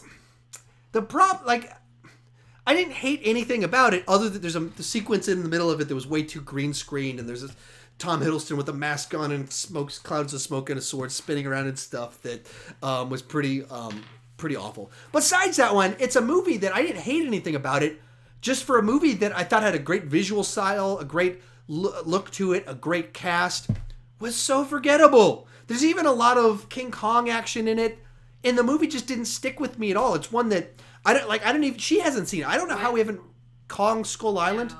And I don't even know, there's no reason. That's a movie easily I would get from Redbox to check out with her, but it just kind of felt so forgettable. Not bad, just kind of right there in that Redbox category of out there. It just kind of happened. So there you go. Number 55 is Gold. This is a Matthew McConaughey drama. I don't know, drama. A little bit of thriller in there about him discovering gold in South America and kind of his rise to fame in doing so. It's all sorts of deceptions along the way and twists and turns as people try and get the gold. And it's a movie that has some great elements to it, but the overall feeling was a little bit like, I guess that was good. And so I liked it. It's just not a movie that I could feel like I'd want to rewatch or share with anyone. And like the twist, some of the stuff in the third act, I thought kind of worked really nicely, worked really well for me, and made the movie a little bit more intriguing. But it just dragged a lot in the middle. So as for kind of a drama type movie, not like maybe if it trimmed 15 minutes, it would have been like a better movie. But just dragged a little bit too much, had a few too many things going on. At number 54, here's one that probably should have been a little bit lower down on the list: Fist Fight. I mean, I laughed at this one. It just is like a dumb, ridiculous comedy. This sort of idea of two teachers having a fist fight. I'm on board. Like this is what I wanted more comedies this year to be like. Not trying to have some sort of political agendas or trying to be like super raunchy, but just like a ludicrous concept played with tons of energy. That's what you got from Fist Fight. So I just left this one kind of had a big smile on my face. Didn't really stick with me. It's not a movie I thought to even rewatch. Even as I was looking at this list, I was like, oh yeah, that movie came out. I liked that one. But I'd forgotten about it. So that's a little bit of a, those are tricky ones to place when you're like, I'd like that, but I forgot about it. So there you go. Number 53 on my list is the Lego Ninjago movie. Now, it's hard for you to understand what Lego Ninjago means to my family right now. Lego Ninjago is my household. That's like my son. He has all of the actual Legos. He watches the TV show constantly. He now has the video game. So Lego Ninjago for my household it's kind of life right now. It's one of the things my son... And My Little Pony. That's what my son was, one of the things he was doing downstairs while we're making this video, was playing the Lego Ninjago video game. And now he just has to watch the Thorough. And now, that's funny. That's fun that he wanted to do that. Did you put it on for him? I did. Great. Awesome. That's a good, I like hearing that. My son wanted to watch that Thorough again. Sorry. Nose killing me. Oh. Sorry about that. But the end result with the actual Lego Ninjago movie, it feels like they tried to take the Lego movie formula and put that template on top of the TV show, and the end result doesn't do justice to the TV show, and it doesn't do justice to the Lego movie formula. They tried something that didn't work. When they did that with the Lego Batman, it worked. When they did it here, it just didn't work. So a disappointing movie that's not bad. I was about to say watch it all the time. I've seen it 2 times. That's hardly all the time. losing it a little bit. Excuse me. Coming in at number 52, a movie that you have not seen or heard of. 3 Foot Ball and Soul. So this is probably my favorite movie about a suicide pact that's a time loop comedy that I've ever seen. I mean, there's a ton of those movies made. Just kidding. So I saw this one at that film festival I keep referencing. It's a Japanese film, no budget movie. It's not great, but it's actually quite surprising. It was much more engaging than I thought it was going to be. I actually got some good laughs out of the theater. I enjoyed it. I like time loop movies. Its budget definitely shows. The movie takes place entirely inside of a shed. And so when it's in the shed, it looks okay. Anytime they do a scene outside of the shed in showing the people's backstories or why they're there or showing other things, it looks really bad and cheap. When it's in the shed, it's actually pretty engaging and moves pretty quickly. It's an interesting little film that you'll almost never be able to find or see. Coming in at number 51, the movie I've received the most crap from my thoughts on it. The movie that my placement of it will make a ton of people mad. The movie that I've been arguing with people about it since May. Can I guess? Can you guess? Guardians of the Galaxy 2? Is it? Guardians of the Galaxy Volume 2 at number 51. How to say this? I love the first movie. I just loved it. We went to go see it with my interns that summer, right before I was about to leave for a mission trip to the Navajo Nation. And like all that week, we're quoting the movie. We were talking to the students about it. I loved that movie. It was so quotable. Such great memories. Rewatchability. We loved Chris Pratt from Parks and Rec. And then this was kind of his star-making performance. So I was so excited for that reason. So this was my most anticipated movie of the year. So we're clear. I gave it a thumbs up. I gave it a positive review. But as I was watching it, I was just sitting there and it was doing the gold people stuff at the beginning. I was like, this feels a little bit off. Like this doesn't, it feels like you're trying to like, well, look, Groot's doing another dance number. Remember, he did a dance number in the previous one, so we got to have one here. So that felt a little bit off to me. And then Rocket, it sets up, don't screw with these people, don't disrespect them. And then Rocket starts doing that, which is, it's sitcom style writing, where you put an idea out there and then a character has a character flaw, so they violate that piece of information they just told us, and then that person learns a lesson in the end. That's a sitcom. That's how you write a sitcom. It's not how you write a $175 million blockbuster to my most anticipated movie of the year. And so just all of the gold people stuff felt so much so like an episode of a TV show. Like if this was an episode of Firefly or Guardians of the Galaxy, the TV show, which you can see the obvious comparison there, it'd be a good enough episode. It wouldn't be a great episode. It wouldn't be a terrible episode. It actually reminds me of the episode of Janetown of Firefly. Totally different sorts of thoughts in certain ways, but you have a character that's sort of selfish and pig-headed that learns a lesson along the way. That's what that storyline felt like to me. But then the whole movie had a nasty streak to it of when you have a grown man making fun of a girl's appearance the whole movie. Now, I'm a pretty mean-spirited person, so I find off-color things really funny. So it's a little bit strange that would bother me, but it feels out of place in this movie. It feels out of place compared to what we saw previously. It feels out of place in the MCU to have Drax insulting a girl's appearance the whole movie. It's just kind of distasteful. The whole movie. There's a scene where a character watches all of his friends brutally murdered in space. And all of this is kind of like right next to slapstick humor where they're jumping around in space and hyperspace and like it makes wacky faces, or they're escaping and it shows Groot eating popcorn. And then it cuts away to a guy watches his friends get killed in outer space and brutally murdered. That's totally inconsistent. It doesn't flow right. And so you feel the offness of that as well. And then what I did not like the ego plot line either. So if you're tracking with me, I didn't like the gold people plot line. I didn't like a lot of the humor in it. And even some of the other humor just felt too forced. Like it was trying too hard to be funny.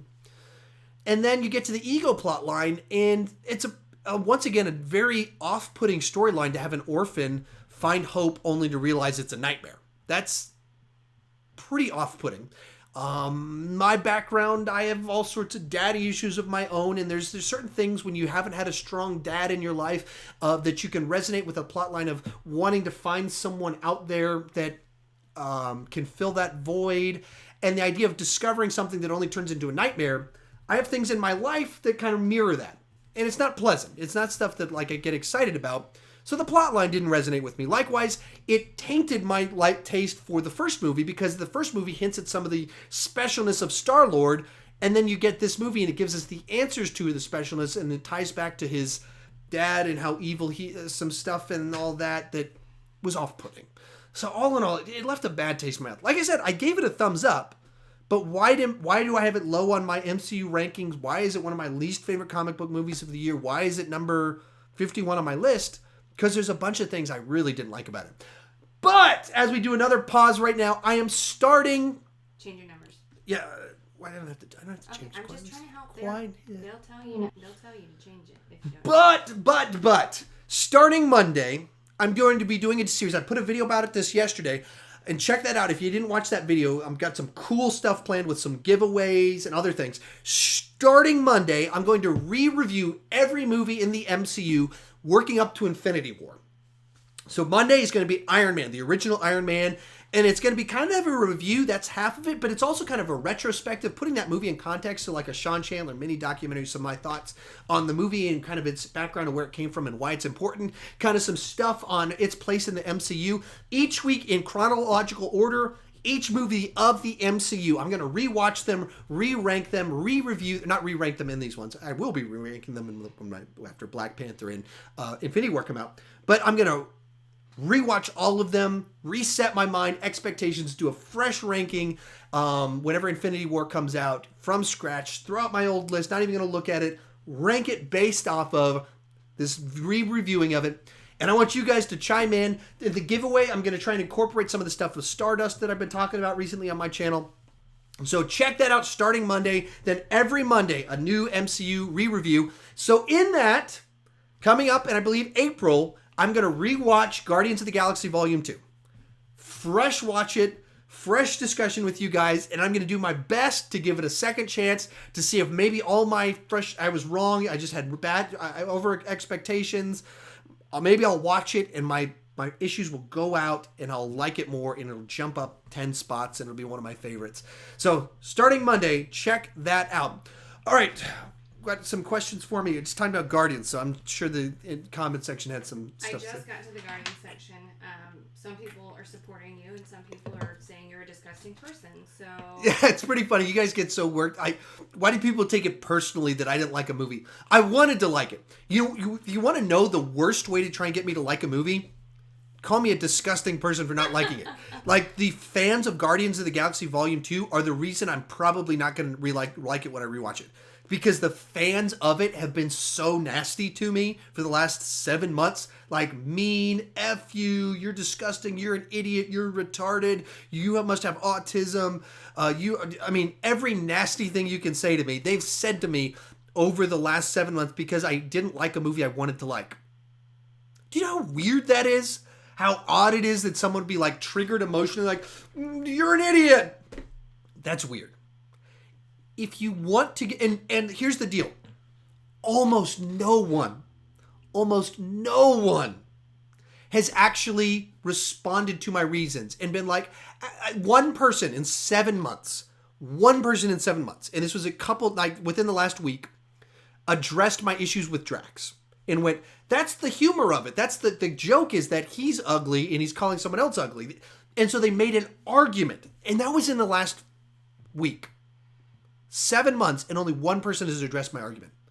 No one has actually defended the Gold People plotline. Other than to say, well, it sets up a character moment. I've never had issues with the character moments. There are some great character moments. So, if you want me to like Guardians of the Galaxy Volume 2, have a conversation with me. Convince me. If you call me an idiot, you just make me go, okay, rude people that can't engage in logical debate, which makes me think you're not terribly intelligent. Those are the people that like this movie? That doesn't convince me. And that's not everyone. It's not saying everyone. But if you come on my comment section and call me an idiot or retarded for not liking a movie, you're not going to convince me to like it.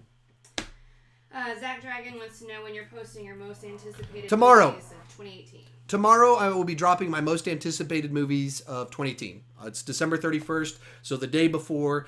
I got 35 runner-ups for my most anticipated list. It'll drop December 31st. I haven't made the list yet. I don't actually know what'll be on it. I don't even know if it'll be a top 10 or top 20. I don't even know yet. So apparently I'll be doing a lot of video stuff today. Majority of people do not want you to change your hair. Oh, so people like my rock star long hair? Cody said the hashtag luscious locks. That's good. I was so scared for like 3 years I was going to go bald. It was weird. Like, Yes, right when I hit age 30, my hair thinned a little bit and I got super paranoid. And luckily, several years later, we're still good to go. And so I stopped being paranoid about it. It was weird because I never thought about it. And then I freaked out for like 3 years. Like 3 years of freaking out. If you're wondering if I'm vain. That's your answer. Yes. Other questions. So maybe I won't be getting that haircut. I keep thinking about it. Maybe I'll just do the clean shaven. It scares me because I look ridiculous whenever I do that. Other questions, so I can pause a little bit. Give me just a second. I lost my spot. Let's see. Someone, Firebursting Thunder, asked if you would consider ranking Sharknado movies. Yeah, it's on my list to do the Sharknado movie. I haven't seen them. We watched the first one and I fell asleep. So someday I'll probably do Sharknado. I just haven't seen it. Chloe, if you can close the door. Yeah. So I just haven't seen them. That's the problem. Thanks, There's no Thank you. grander arc to it. I guess they're on Netflix. So one of these days, whenever there's a window where there's a slow month, I'll try and make that happen. Especially if you can convince some of my patrons to tell me I have to do it, then it'll probably happen. Or if you join Patreon, you can probably make it happen.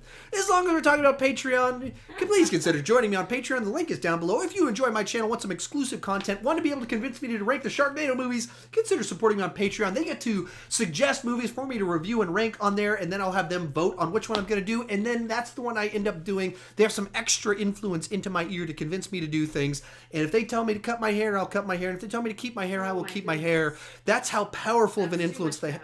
That's too much power? Oh, the person who called you disgusting person said they were being sarcastic and apologized. So. And that's the thing is, a lot of people like because I get right now I probably get 10 hate comments at least a day, and things have slowed down. All throughout November, early December, I was getting like 20, 30 hate comments a day. And I don't know which ones are sarcastic, which ones are fans that are just screwing with me. So I just open up my app to see, what comments do I have? F you, Guardians of the Galaxy 2 is amazing. I don't know. And so I kind of respond back, that's what my mother told me.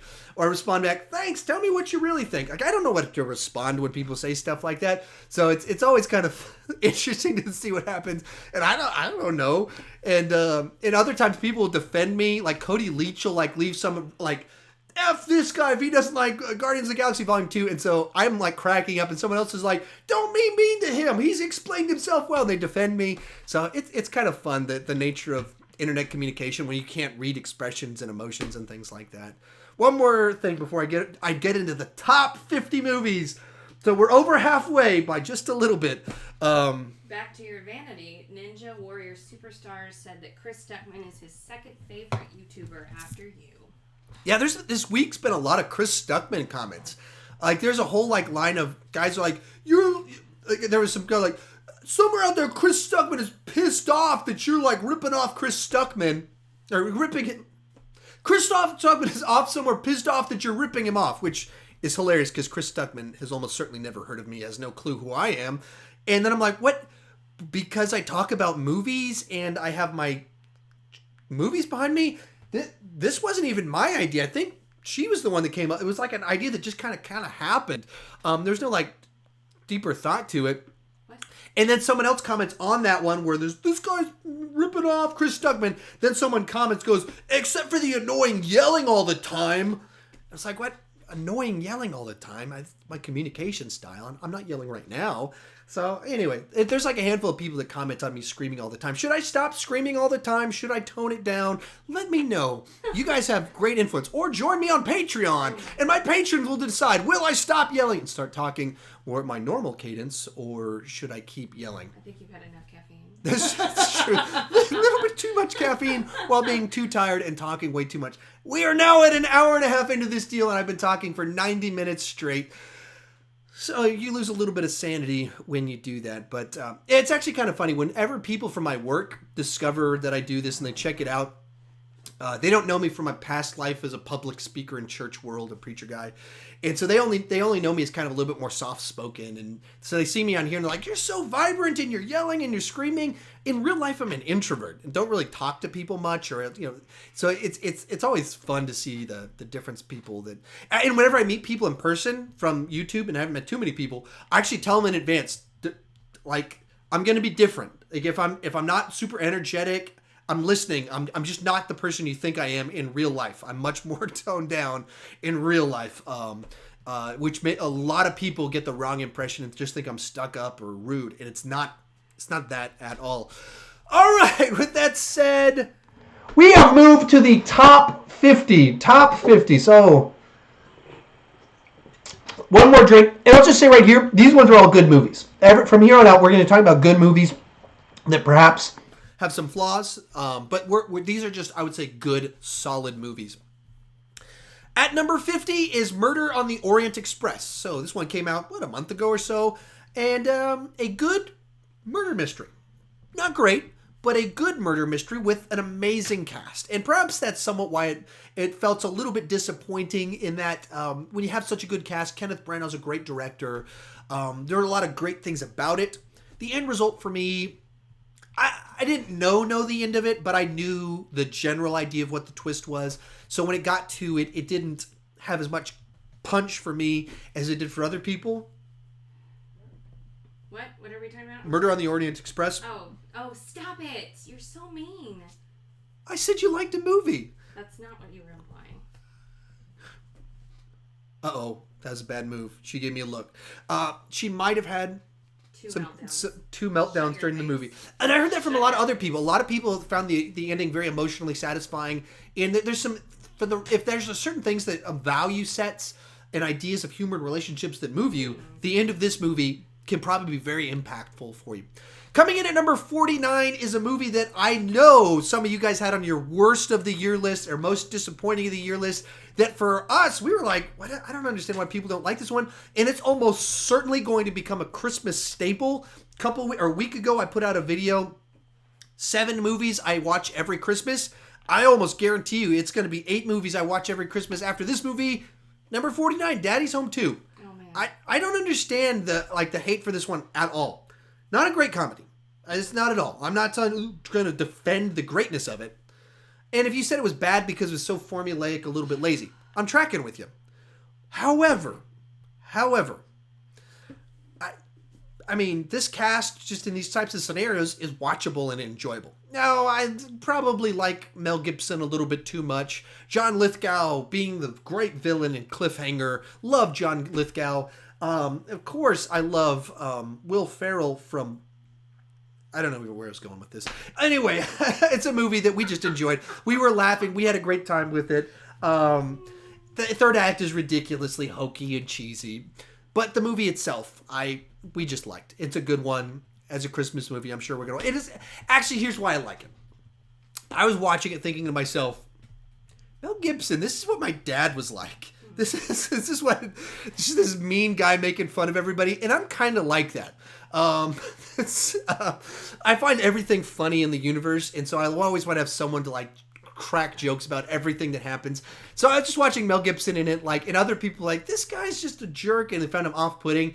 I get the character, and this sort of everything's a joke to him, and he's just kind of stirring the pot a little bit. So that's probably the reason that I like this one quite a bit more than most of humanity. At number 48 is a movie that came out just a week ago, but I actually saw back in September, Downsizing.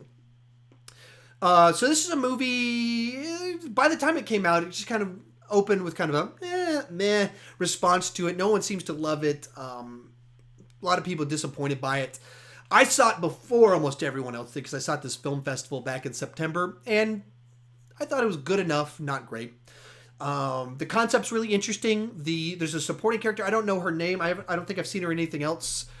Asian actress in it. She steals the show. And you got Matt Damon in there, and Christoph Waltz. And there's some great talent in this one. She steals the movie. She's great in it.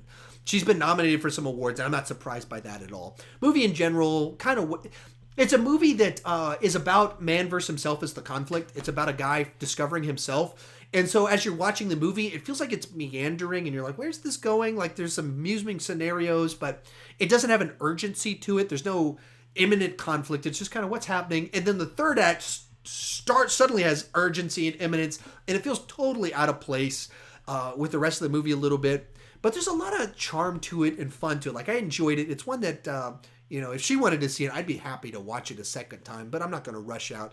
It's not one that I would try and convince her to watch. So, and some people thought the trailer ruined some big twists in it. It doesn't.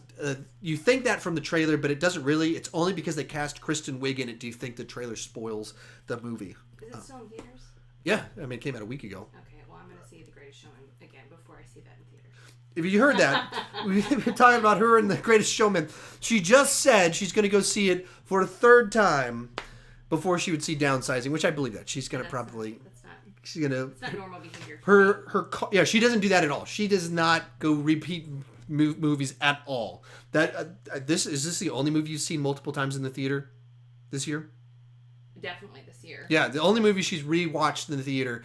Now, it helps. MoviePass helps it, but her card's going to stop working properly from seeing The Greatest Showman too often.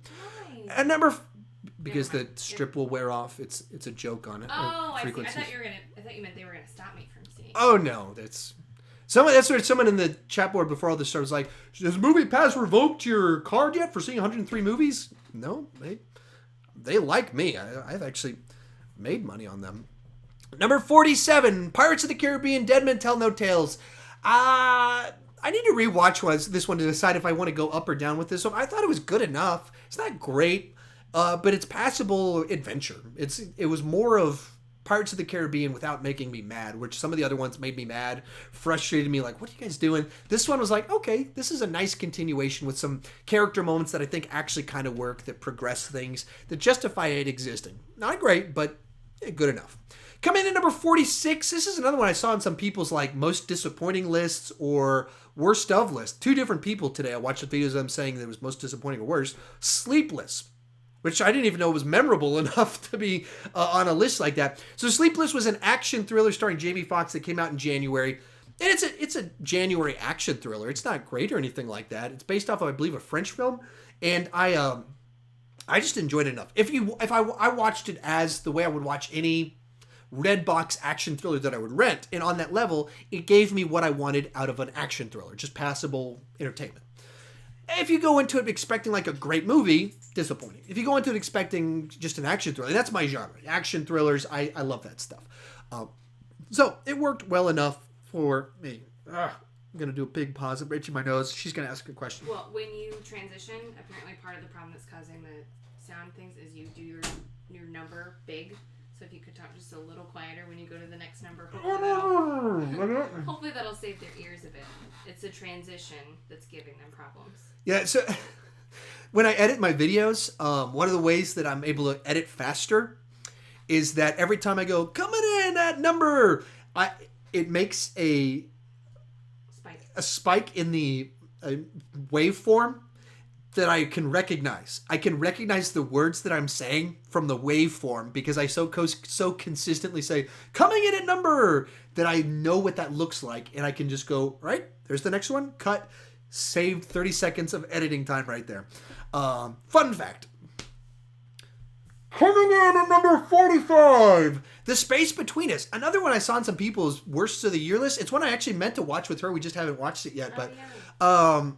I don't get the hate for this one at all. I mean, it's YA romance, but with a sci-fi twist to it that intrigued me enough. And the movie has some twists and turns that I didn't see coming that I thought worked pretty nicely. The cast is charming and interesting, kind of made me laugh. There's a song in it that's kind of one of the main romance songs in it. It's like her perfect genre of music. So I played for her in the car all the time, and I played it one time like, I know she's gonna love this song. It starts with dee, dee, dee, dee, dee, and she's like, oh, I like this. And then he starts singing. She's like, what is this song? I was like, yeah, I know her taste in movies pretty well, but music pretty well. And she'd like the movie too. It's kind of the same plot as Everything, except a sci-fi version. So I like it more. And it doesn't have it has a interesting plot twist in the third act as opposed to a horrible plot twist in the third act. And so I think she probably really dig the space between us. Coming in at number 44, another one. Coming in at number 44, another one that's she really dug. I actually broke my finger going to go see this movie. And I didn't go to the doctor because I carry things for a living. And because I carry things for a living, like I pick up 50-pound buckets of paint, one in each hand, with a broken finger. And so my finger didn't heal right. Going to go see this movie. So it's memorable to me. Some of you guys have it on your worst of the year list. Some of you guys told me I should have it on my worst of the year list. 2 days ago, she asked if she could buy the movie. 47 Meters Down. She loves bad shark movies. And this movie did its job. Stupid, of course. Ludicrous concept, of course. Did it do its job as kind of a shark scary, is it going to get us movie? Yeah. And that's all you can ask, is a movie to do what it's trying to do. And if it does that, it's not aiming to be amazing, and it's not amazing, but it's aiming to entertain and have some nice shark thrills for people that like ridiculous shark thrills. It did that. So there it is at number 47. At number 43, if you can turn around behind you and grab that shirt. The one shirt that's there. Coming in at number 43, Atomic Blonde. A lot of people were more angry with this one than I was. I was disappointed like everybody else. But it probably helped that at the press screening, they gave me this wonderful shirt as well as some sunglasses that I wear at work every single day. Like I wear these black sunglasses and it says Atomic Blonde on the side. I'm surprised that more people haven't commented on the fact that I'm wearing Atomic Blonde sunglasses and have been for 5 months straight now. But the movie itself, it's a very cool directed, okay movie. The cast and the direction elevated up a whole point and a half for me. The plot is a convoluted spy mess that's so frustrating. I didn't know what was going on. It gets to the end and there's some big twists and reveals. And I went, oh, that was a plot twist. I didn't even realize it because I wasn't following the plot line very well, which is so frustrating. This is the type of movie where I went, if you took this director and this cast and gave them a movie with the simplicity of Taken, John Wick 2, if you take any of these kind of straightforward, classic action type plot lines with this director and this cast, it's like a top 20 easy for me. That it's the style I love. The soundtrack, amazing. Fight choreography, very cool. My shirt and my sunglasses, amazing. The plot of this movie, sorry I went so long on that. Number 42, another one that I saw at my film festival, Jailbreak. I'm going to blank. It's I believe the first action movie from Cambodia, I believe, to ever get a wide release. Sorry about that. First big Cambodia action movie release. And you can tell that they were trying to do their version of The Raid. You could tell that they were trying to copy some other people. It's not The Raid. It's not an amazing... It's a martial arts movie about a jailbreak, and there's all sorts of these big, massive, insane fight scenes in it. They're not quite Raid level, but they're entertaining. I can appreciate what they were trying to do. Lots of cool stuff in it. Not as good as I wanted it to be. I wanted to like it more, but still some pretty cool stuff in it. Coming in at number 41. My wife just walked off. Okay, just check. Coming in at number 41 is Annabelle Creation. So this is a solid movie in the Conjuring verse. Just a creepy movie about a doll. And this isn't even my genre, but this is a movie I had a good time with. Creeped me out. I was a little bit late to the Conjuring party. And, I've been freaked out by all the dolls in my house ever since. Especially that Teddy Ruxpin right there. Pretty freaky looking. He's staring at me all the time. But, I don't have much to say. Just a solid horror movie. And especially impressive coming off of the first Annabelle movie, which was pretty crappy. All right, what do we got? Is it true that The Greatest Showman is flopping? I haven't exactly followed the numbers on it to be able to comment enough. It didn't have like a big opening, but there's 5 new releases last week, and so when you have the Downsizing, Greatest Showman, Jumanji, into like there's 3 movies that opened something all against Star Wars. You're kind of just eating each other at that point in time, and so it's not doing great. So I don't know if it's fully flopping, but it's not doing as well as they would want. Have you ever reviewed each of the prequels separately? Of Star Wars? I assume so. No, I've only reviewed Rogue One and Last Jedi. If that's incorrect, we'll have to specify. But I don't even know why I asked. Of course you told me. Like, prequels do like Annabelle. So that's one. If this MCU series does well, if the MCU Journey to Infinity War does well, the follow up would probably be Star Wars leading up to. Well, actually, no, that wouldn't be this year. Never mind. That would be the following year when I would do that one. But that's one that I would definitely be interested in doing, especially if my MCU one works out. That would be like one of those series that would be the biggest series I would do in 2019 if that happens, leading up to Episode 9. But haven't done it yet. I reviewed them on Stardust, just 30-second reviews. So sorry about my nose. Tissue? No, it's itching. Pedro Bray asked if you liked Quentin Tarantino. Yeah, and every normal guy likes Quentin Tarantino. That's one of the right now. That's probably the most requested ranking for me is Quentin Tarantino movies, all of them. And the problem is I would need to rewatch all of them. I've never actually seen Death Proof, so I need to see that for a first time. I haven't seen the Kill Bill movies since the theater. I haven't seen Jackie Brown in over 10 years. And I haven't seen Hateful Eight yet. So there's like 4 of them I still need. There's like 2 of them I haven't watched at all. There's several of them I haven't watched in over 10 years. And there's like Pulp Fiction, which I've seen like 20 times. You can start to guess what my top ones are. So that's the kind of the deals. I just need to rewatch all of them. And they're long. And they're not movies you binge watch. They're not movies you put on in the background. They're movies you sit down and actually have to watch. That's the tricky part to it. Is it just takes a little while to build up to make it happen. A Fan Fusion suggested you do an entire episode where you talk in monotone as a joke. It's hard. I don't intentionally talk the way I'm talking right now when I'm on video. I'm not thinking to myself, talk dynamic, wave your hands all that. I don't think that way. As soon as I hit record, this is what I do. When I talk to her just in normal, I talk differently. And as soon as I go into, when I was a preacher, people talk about how I have an extreme preacher voice. Now that's turned into I have an extreme video guy voice.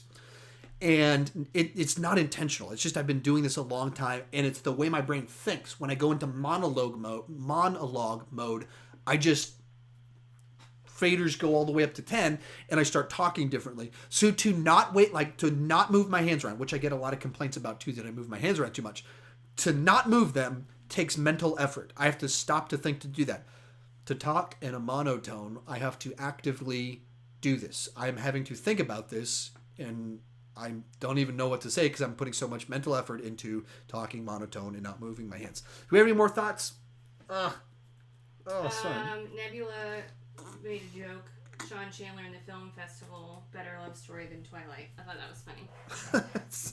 It's the funny you should say that because I had a very awkward experience with the film festival because of something that went down at it that made it for a really weird week. They did something very odd. I don't want to talk about it on here, but just say they showed a movie that I found myself in surprised that what they were showing me that I was not okay with. So it was not a nice, simple love story. It's a very complex one that I don't know if I would go back to it. Maybe I would just to try and have a more positive experience year 2. But I actually met, I don't have it on me, but like kind of my 2 classic film critic role models would be Roger Ebert and Leonard Maltin. And I've been reading Leonard Maltin for 20 years. And he had these movie guides, and my mom used to buy me one every Christmas. Now my wife bought me one for every Christmas. And I got to meet Leonard Maltin, take a picture with him at this film festival. So there's a little bit of a love relationship with the film festival. Your mother-in-law also bought you copies. And my mother-in-law bought me some copies as well. They suggested, Pedro Bray suggested you rank the best worst movies. That was a weird noise. That just happened. I just started making noises, speaking in tongues. Perhaps yeah, maybe. I'm sorry, I'm not helping. Yeah, I started to do a series where I was reviewing the worst movies of all time, and some of them were successful and some of them weren't. So maybe I'll see what I can do. Yeah. All right, let's move on to Continue on our list. We're in the top 40 now. So we're starting to get into movies that I actually quite have enjoyed or was surprised by at this point in time. Number 40, The Case for Christ. Now, even as a Christian, I go into most Christian movies pretty skeptical, assuming they're going to be awful. Now, I've read The Case for Christ, the book, multiple times. I've given out copies to people. It's a pretty good book that covers some of the case for the resurrection of Christ. And it's a book making an argument. It's not a plot line. So it's like, how on earth are you going to turn this into a movie? And they did. They found a way to tell a story with it because it's based around the author of the book, and the author of the book wasn't a Christian. And so it's kind of the story of his struggles with a number of different things and things that happened in his life, somewhat tying to the evidences in the book, The Case for Christ. But that's a very small part of the book, or a small part of the movie that's the whole book. So the movie itself, I thought, was actually very well done. The best version of that book that you can make into a movie that's not a documentary. Number 39, Gifted. This is a Chris Evans movie about a little girl that's gifted, and just kind of a family drama. It's from Mark Webb. He did 500 Days of Summer, which a bunch of us loved when it came out. And then he did Amazing Spider-Man 1 and 2, which seemed like a really weird direction to go with his career after 500 Days of Summer, as if they was only cast or hired because of his last name. And the scenes in it that are like personal relationships between Andrew Garfield and Emma Stone are amazing. And some of the other stuff is not so amazing in those movies. And you can see that in Gifted when it's character moments. It's great. Well, actually, this movie's all character moments. So it's pretty great when it does these character moments. A nice little movie that a little bit went under the radar, I think. Movies like this I felt like did better 10, 20 years ago. And now it seems like they kind of get missed in the theaters, it seems like. But yeah, if you haven't seen Gifted, it's a nice little character movie that I really enjoyed. Coming in at number 38 is Security. This is a direct-to-video Antonio Banderas action thriller that for me, this was the best direct-to-video movie I saw this year, which, I guess in the one sense that's kind of a pretty low bar. But I assumed it was kind of a pretty crappy throwaway movie. And it's actually structured really well. The plot's handled very nicely. And a movie that I just kind of really enjoyed. If you like action thrillers, this is one that you'd enjoy. And it's a movie that I thought to myself, why didn't they put this in theaters? Give the movie $10 million more, put it in theaters, and it would have been profitable. This would have been a movie that would have found its audience with just a little bit of marketing, a little bit of push, and just, much better than the direct-to-video status would lead you to believe about the film. Coming in at number 37 is Beauty and the Beast. So I love the animated film. I'm, of the perfect age that would be my childhood as the original Beauty and the Beast. And this movie is a strange adaptation of it in that it's very well done. I don't know why you would take that and add 40 minutes to it. It's not like it. I understand adding 10, 15 minutes, I think actually makes it a better movie, especially in the middle after the falling out between when Belle runs out and has to be rescued between then and the ballroom scene. Adding like 10 minutes in there, I think that's a nice little addition to the story. 40 minutes, there's not 40 minutes to add. And so all in all, there's some production design's amazing. Some of the music's great. Some of the music it's auto-tuned. I've had a bunch of Emma Watson fans try and tell me it's not auto-tuned. It totally is. You're wrong. You're wrong. You have no idea what you're talking about. I don't care what interview you read. I don't care what you claim. You can listen to it. It's clearly auto-tuned. I've been doing music recording for 15 years. I've been using auto-tune for about 13 years. You can just hear it. You can hear the notes. It's right there. It's not, there's nothing subtle about it. You don't hear it on anybody else. You hear it exclusively on hers. Sorry, she was auto-tuned. But the movie's not bad. It's a good movie that I think was probably 30 minutes too long and made too many changes. But then I'm sure they thought to themselves, we can't just do a direct adaptation. Then why would this exist? Exactly. Why does this exist? Other than to make money, which it did. So there you go. It made an enormous amount of money. I think Star Wars surpassed it or is about to surpass it, but this is the highest grossing movie probably until Star Wars beats it. Which that's why Disney made it, just to make money. There's no artistic value in doing what this movie is. Anyway, coming in at number 36. I don't know. The Greatest Showman. The Greatest Showman. This is a movie that's a little bit frustrating because the great parts to it are great. Super great. And then there's a bunch of stuff that just feels like, yeah. And it montages so much of the plot that in it, like little elements, you're like, oh, that looks really interesting. And then it just moves on to the next plot thing. You go, oh, this is really interesting. And it moves on to the next one. And that makes for a frustrating film. A movie that you watch it and you go, that's almost amazing, but not quite. So, yeah, all in all, Greatest Showman, as a musical, great. As a story, mixed bag. Should have been great, but not. Too many things are going on, so it has to skip through too much stuff, which makes for a frustrating experience. Coming in at number 35, and I got a fun story about this one. Speaking of my love affair with Fantastic Fest, 1922. I saw this one at Fantastic Fest. It was the world premiere of it. So Thomas Jane was in attendance. The star of the movie was there at the theater. This is a Stephen King adaptation, kind of a very low-key sort of movie about consequences of our actions. Very dark movie, depressing, tragedy, all about a guy makes a horrible choice and it leads horrible places and how hate can poison us. Amazing performance from Thomas Jane. This is the best performance he's ever given, and he disappears into it, which I haven't seen him disappear into a movie before. He disappears into this one. Not quite my thing. A little bit too dark. I don't know if I'd want to rewatch it, but a movie you could very much respect. After the movie, I was standing outside talking with some of the people there, texting on my phone, and then just someone runs into me. Thomas Jane ran into me, bumped into me, and I was like, oh crap, grab my phone, and I literally start like stalker, trying to snap pictures and video of him like that, while not trying to be too creepy. Well, it's when you were like, everyone knows what you're doing. You saw a celebrity and you freaked out and you're like, I love the Punisher and Deep Blue Sea. And I was that guy that did that. So, but I got some pictures that they're not good, but I do have my own personal Sean Chandler pictures of Thomas Jane. And if you're wondering, he's not a big guy. You're thinking, or should you be intimidated by the Punisher from those movies? No, I kind of towered over him a little bit. Coming number 34, The Foreigner. This is a movie from director Martin Campbell, who did GoldenEye, Casino Royale, The Mask of Zorro, Edge of Darkness. Like, I really like him as a director. And then he did this movie. It was advertised as a Jackie Chan revenge Taken sort of story, but it's more a Pierce Brosnan political thriller, where Pierce Brosnan's not really the bad guy, but he's made some bad choices, and he's affiliated with some bad people.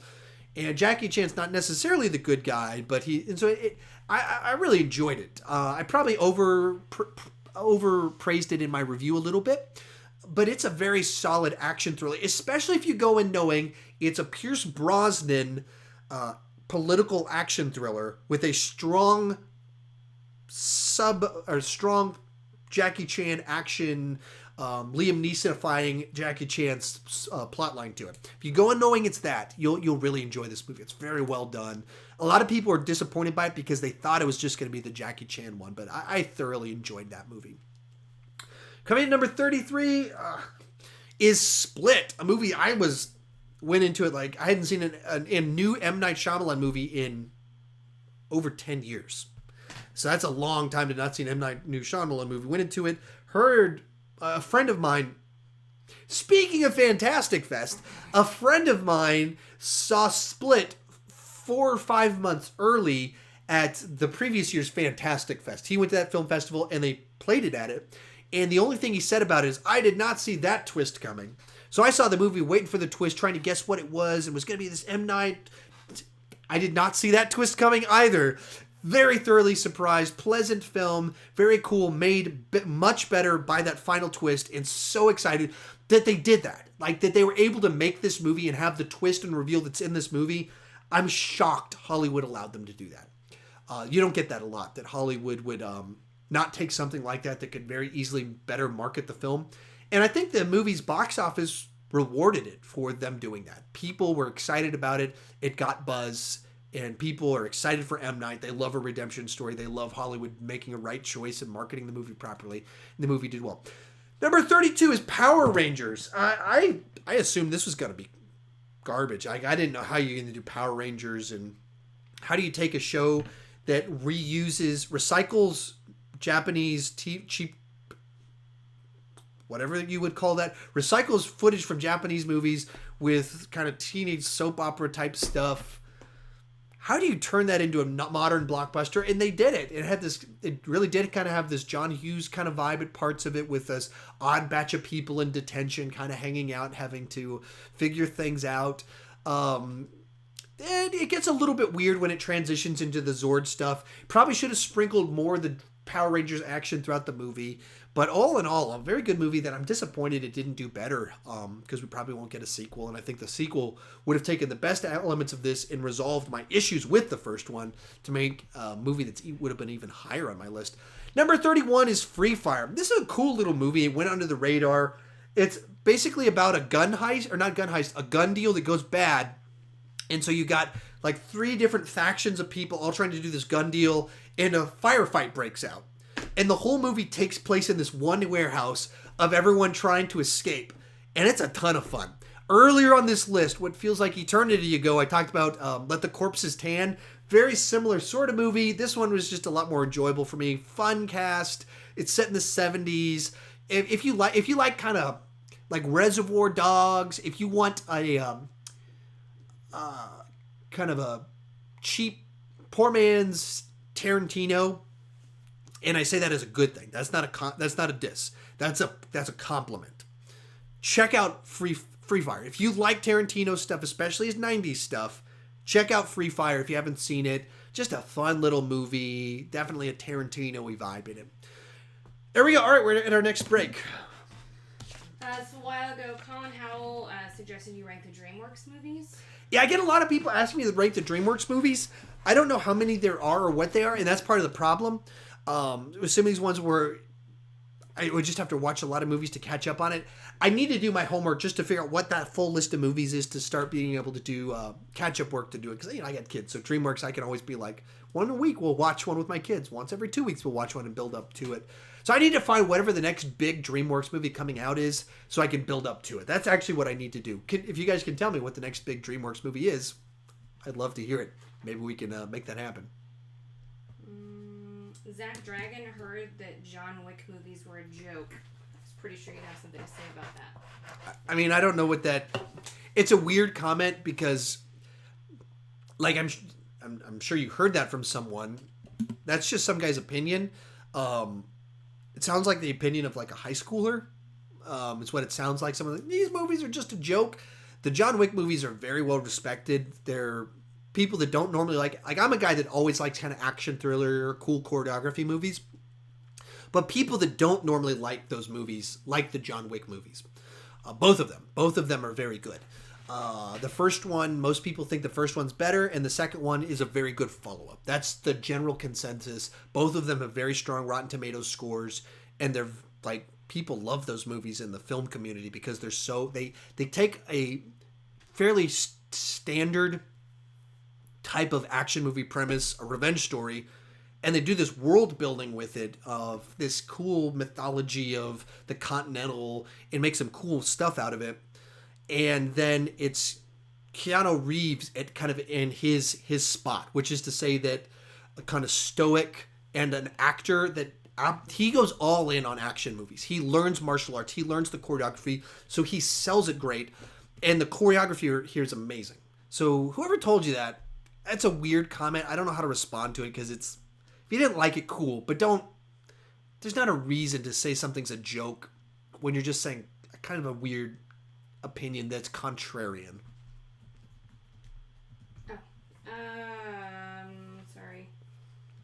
Bursting Thunder is watching you on 2 screens at once. Wow, that is commitment right there. We were kind of doing that too. We got a screen here, we got a screen right here. So, and I guess I got 2 windows open. So I've got my actual main program one right here, and then I have so I'm also kind of seeing it on 2 screens because I have then the YouTube stream right over there too. So sort of we're on the same page.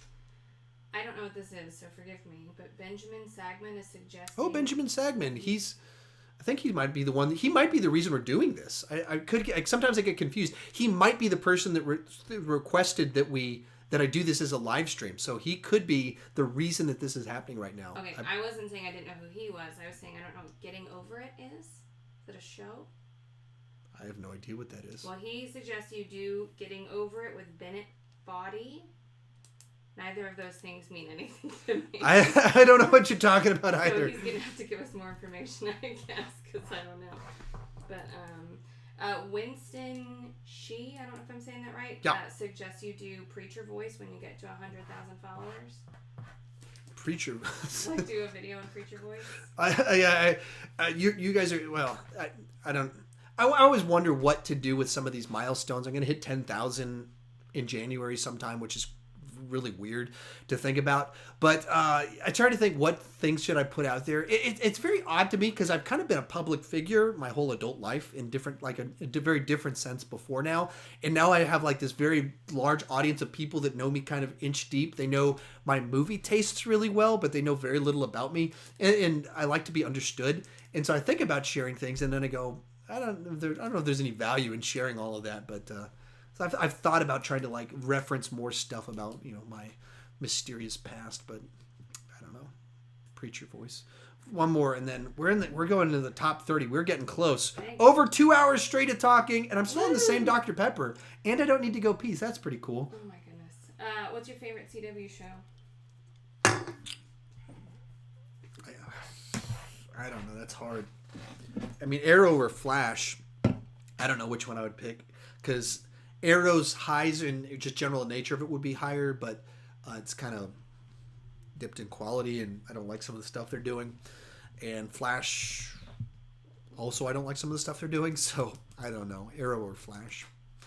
Of all time, if you're doing an all-time question, probably go Arrow, maybe go Smallville.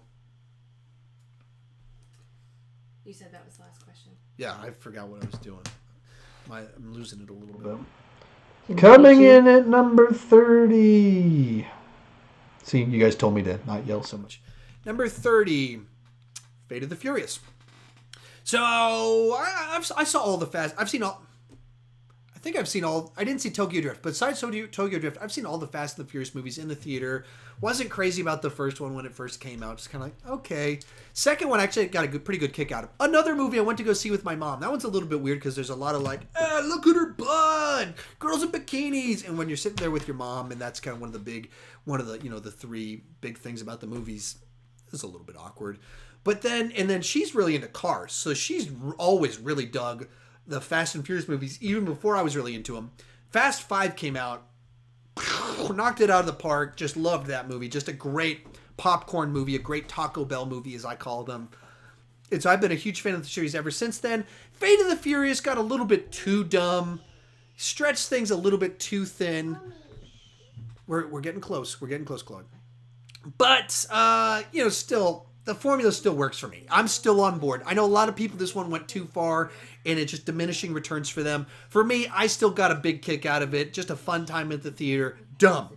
Taco Bell movie. It's fast food film. That's what this is. But it's my kind of fast food film. Speaking of my type of fast food film in a movie I've been meaning to watch with her, at number 29, The Hitman's Bodyguard. Oh, yeah. Some people didn't like this one. Some people just thought it was a throwaway action movie. Yeah, but a really entertaining one. Action's good enough, and 2 hours straight of Samuel L. Jackson with the sliders up to 11, and Ryan Reynolds as smug Ryan Reynolds with the sliders up to 11, going back and forth for 2 hours. That sounds like fun to me. So this movie was a ton of fun for me. Throw Salma Hayek in there with her ridiculousness cranked up to 11. Like, everything about this is a movie that just kind of goes all out. It doesn't, no subtlety. It just goes for it. And that works for me. That's my kind of movie. So number 29, it's not a great movie. It's not amazing. Just solid. It's not a buddy cop film, but mash two people up movie. We don't get a lot of those, so I'm glad we got this one. I had a lot of fun with it.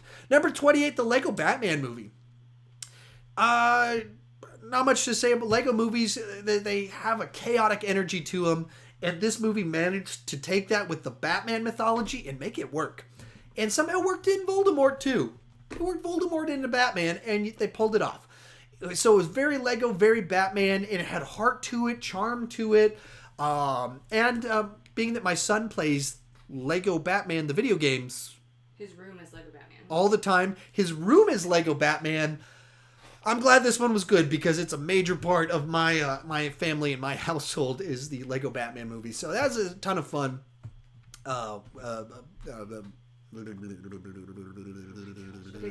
Sorry. Had to do a little bit of a reset there. So it's a movie that just works on a lot of level. A little bit too chaotic for me. The Lego movies, too ADD, too, Red Bull right into the heart for my taste. But still a ton of fun, creative, interesting, understanding of Batman in ways you wouldn't expect from this. So all in all, very solid movie. Coming in at number 27, the one movie this year that my wife walked out of. It Comes at Night. This was an interesting movie experience because we went into it, somehow convinced my wife to go see it. She didn't want to go see it. She walked out of it at a certain... Peer pressure. She went to go see it because of peer pressure. She walked out of it. We had a whole group of us, like 5 of us. And we walked out, and one of the guys with us goes, I hated that movie. And then we talked about it. He pulled out his phone, started looking up theories about what was happening in the movie. He's like, one guy said this happened. We talked for 30 minutes in the parking lot. He gets to the end of it and he goes, I actually really like this movie. That movie was really good. And that sums up this movie very well. It is ambiguous. It's unclear what happened. It's unclear what is happening. It does some really unpleasant stuff. And it's a movie about paranoia. It's not about monsters. And that's why a lot of people hated it. It had a really low cinema score. Because people were expecting a monster movie because that's what the trailers promised. That's on the marketing people. But in and of itself, as a movie, it's a nicely constructed movie that it gets you talking.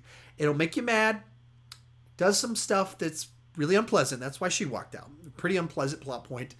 But it's also a movie that is very well crafted. Like, the reason she walked out is because it was a well crafted movie that made it, stuff ended up happening that the movie earned that was awful. Horrible. But the movie earned it. And it earned a 30-minute discussion in the parking lot afterwards. Coming in at number 26 is a movie that a lot of people didn't like. A lot of people really gave it negative reviews.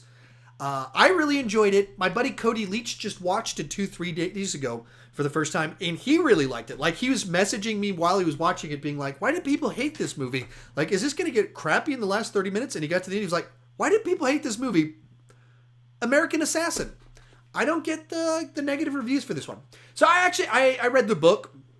Actually, a couple times I've gone through the book because I went through it years ago, and then went through it on Audible right around when it came out.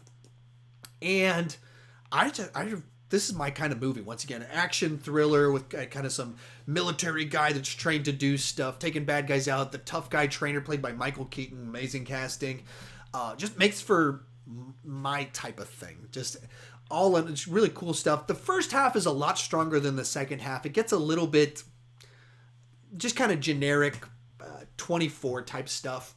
But being that 24 is one of my top 5 TV shows of all time, kind of when I say 24 generic, that's still in my wheelhouse. That's still something I thoroughly enjoy. So that's not even a criticism. So all in all, American Assassin, I thoroughly enjoyed it. If you like action thrillers, you'll probably like it. If you like 24, you'll probably like it.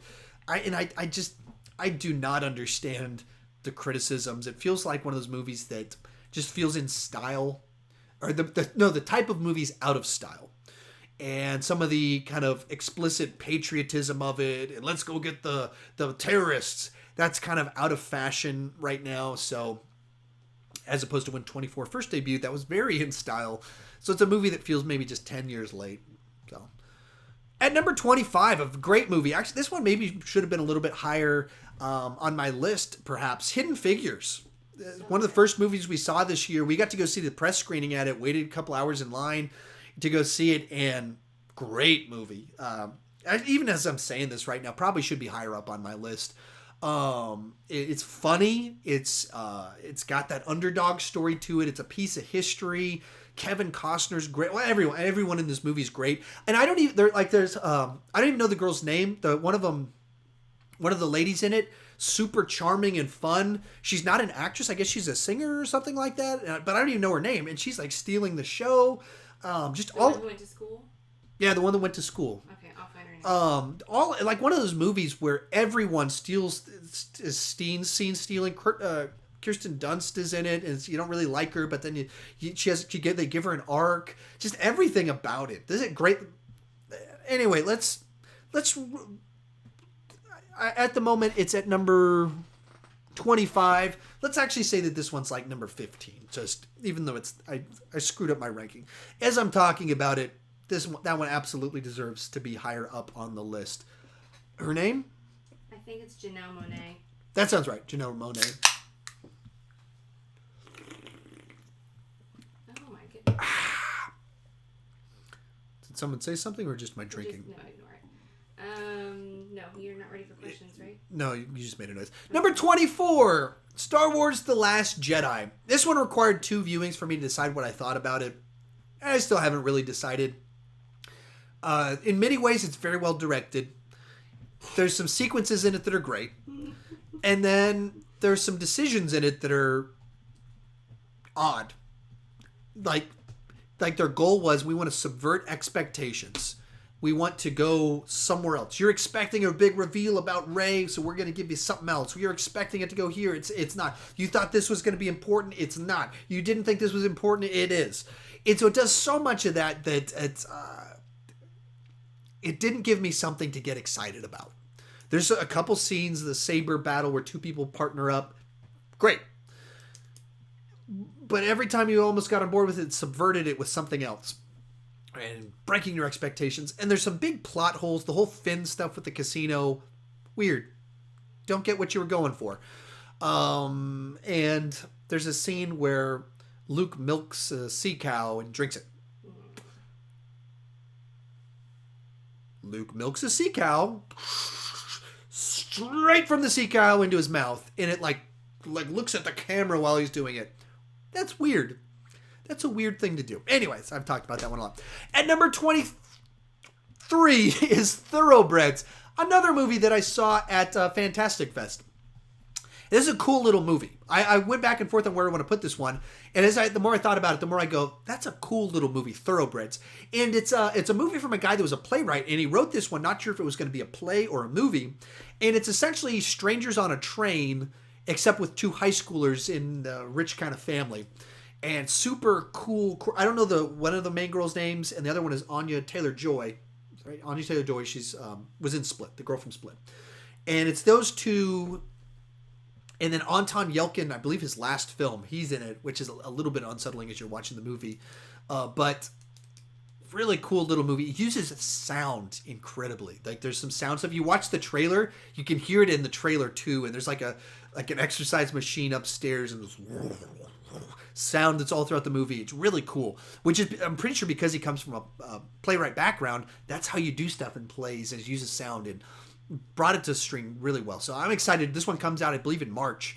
I think people are really going to like it. It's going to be one of those movies that it's not going to be a big blockbuster, but it's going to be a movie that people talk to each other about. I could see a bunch of high schoolers discover, like her age people with Donnie Darko. When Donnie Darko came out, it was like, I discovered Donnie Darko. You got to check out Donnie Darko. And so they'd do parties, and everyone would come over and watch Donnie Darko, which I'm a couple years older than her, but I watched Donnie Darko with a bunch of high schoolers as they discovered it when it came out. I bet Thoroughbreds is going to be a movie like that. It's a weird comparison, but that's what I think. Number 22, Lucky Logan. We watched this one, I don't know, last week. Yeah, last week. Just a fun, quirky little movie. Just a nice little charm heist film, some twist stuff at the end. Very different performance from Adam Driver. and Channing Tatum and everyone, Daniel Craig, everyone gives a different type of performance from what we're used to seeing from them. So it just makes for a fun experience. Some people don't have it like a top 10. I'm not going quite that high, but very much a movie that nice change of pace. And another movie that I feel like if it had come out 10 years ago would have made twice as much money. And for some reason, these just types of movies aren't as much in style. And at number 21, a movie that a bunch of people have even higher up on their lists, the second highest rated score on Rotten Tomatoes of the year, Get Out.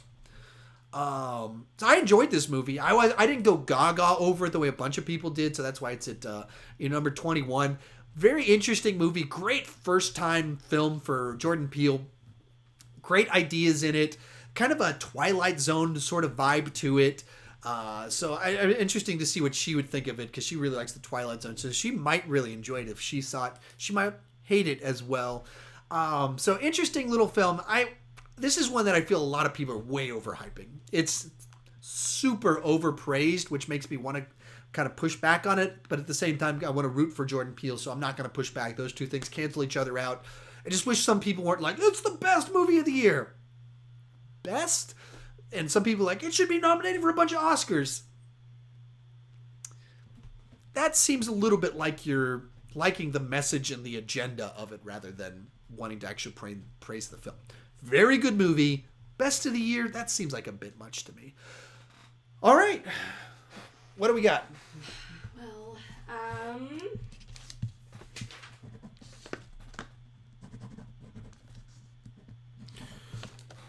Wait. there was talk earlier on about Get Out. You haven't mentioned that one yet, have you? I just talked about I'm Get Out. sorry. I'm trying to catch up, and people are saying I'm behind, and so I'm trying to. So I literally, that's the one I just talked about was well, Get I out. apologize. And I pointed at you. I said, I wonder what she would think about it, because And it's Jordan I'm Peele, reading Twilight Zone. and trying to think and respond, so I can't listen to you the whole time. So we'll watch Logan tonight. We'll watch Iron Man, and we'll watch Get Out. I am an old woman. Arturi Kavaja asked if you saw The Unknown Soldier. Nope. I have not seen The Unknown Soldier. I don't think I've even heard of that one. I don't think. Well, Then again, my mind is fried right now. So you should check it out. 2 hours and 20 minutes straight of talking. What are your thoughts? Tyler Simon wants to know on the Disney Fox deal. Quick thoughts on Disney Fox deal. I talked about them a little bit on my Q&A from a couple days ago. I don't like the loss of diversity that we'll get in films. I am afraid Disney will Disneyify things a little bit too much and make safer films. They'll kind of run it all through their formula. I think that they'll make some great X-Men movies because they make great movies. I'm not afraid they'll make bad movies. I'm afraid that we'll lose certain types of movies. I'm afraid that we'll get fewer comic book movies because of it, because Kevin Feige is not going to start. Disney, being that Disney has Star Wars, live-action Disney movies, Pixar, and MCU. If you look at that, and they're trying to put out 3 MCU movies a year, 1 live-action, 1 Pixar, sometimes 2 Pixar, and 1 Star Wars. Maybe they want to do 2 Star Wars movies. You just run out of dates, so Disney's not going to stack the movies where they're battling each other. So you can't really put out really more than 3 MCU movies a year. And so we're going to, if Fox next year's putting out 3 X-Men movies, they're not going to keep doing that because we're not going to get 6 Disney comic book movies. So I got a lot of thoughts on it. My big fear is that we're going to lose. We're not going to get as many movies. We're not going to get rated R adult comic book movies. Disney doesn't take chances like Fox does. Fox put out Deadpool. They put out Logan. We're not going to keep getting stuff like that. So that's where I get nervous. But I don't think they'll make bad movies. They just won't make as many movies. And I enjoy diversity. And even, like, I didn't like Mother. Mother's way low on this list. I'm glad a studio took the chance to let that movie exist, because I like diversity and people allowing crazy things to get made. Ugh. Keeps tuning in late. I've had a very itchy nose, so. Oh, I can't remember who it was, but someone said that happens to them when they talk a lot. It tickles their nose. Yeah, so that's very likely what's happening to you. Yeah, my nose is just going nuts. The longer I talk, the itchier it gets. So that's fun. Real quick plug while she does that. I opened up a merch store. I don't know, about a week ago, started up a merch store so you can get shirts. If you've seen that picture of me with the Thor's hammer with the lightning, you can get that on a shirt, on a pillow if you want to sleep with my face next to your face. You can get it as a coffee mug. I also have some cool new Star Wars, like retro Star Wars logos. You can pick your color of the shirts, a bunch of cool stuff. If you're interested, let us know in the comment section. I can set up a sale whenever you guys want me to. I can get some promo codes. And so if you might be interested in buying something in that category, I'll have some sales coming up pretty soon. I've ordered mine. Mine haven't come in yet. If I had, I might be wearing it right now. Once mine come in and I can like show off, here's what my shirt looks like. Here's what my coffee mug looks like. I'll do another one with the sale and everything. So just so you know, amazing merch. You can put my face on a shirt. You can put my name on a shirt. And you can support the channel that way. One more question for me. Blue Orange wants to know what your New Year's resolution is. I don't really have New Year's resolutions. I have, I don't have any New Year's resolutions. I have some, actually I haven't defined my goals for my channel yet. Last year I set my goal. I wanted to have 3,000 subscribers by the end of the year and cross 1 million lifetime views. Right now I'm at 8,250 subs right now. So beat that one, and I'm at like 1,150,000 views. So I beat that one. So I crossed both my goals. I want to set some goals that are ambitious, that make my channel keep growing, continuing down the path we're on right now. So I don't know what they're going to be, but I mean, it's going to be, I want to have, I don't even know what number to say. I want to have 30,000, 40,000 subs by the end of the year. Something that's crazy. We'd like insane if that were to happen, but I try to set high goals and work really hard, make a plan to make that happen, and that's kind of the way I am. So it's something like that, 10 million lifetime views and 40,000 subscribers, something nutso. That's kind of what I'd be aiming to do for my New Year's resolutions. One more. Benjamin Sagman wants to know if you think Deadpool 2 will be PG-13. No, Deadpool 2 is going to be rated R. There's no chance it'll be PG-13. If they made it PG-13, they'd be morons. I don't know long term what Disney will do on some of that stuff, but if Disney was like, no, you got to edit this down to PG-13, the entire fan base would feel betrayed. It would screw Disney because people would immediately hate them for what they're doing. It just would not go well for them at all. But coming in, moving into our top 20. We have got at number 20, Coco. So this is a movie that a bunch of people I have a top 10 movie. Some people saying one of the best Pixar movies. I wasn't as crazy about it. I thought some of it was a little bit predictable, but it's a great movie. It's a fun movie. Some amazing music in it, heartfelt. Just an interesting, unique take on something that we were like, oh man, should we take our kids to this? And we had a blast with it. Chloe, did you like Coco? She nodded her head. She can't see that, but Chloe, are you going to talk about movies? No, we're stealing her money. She keeps walking in here and distracting me. Coming in at number 19, a movie that I had no clue was coming out until after it had come out, The Babysitter. So this is a movie. Chloe, you need to go. I'll be right out. Coming in at number 19 is The Babysitter. This is a movie that I found out about because after it came out, Robbie Amell, one of the stars of it, tweeted out, hey, I got a new movie out called The Babysitter.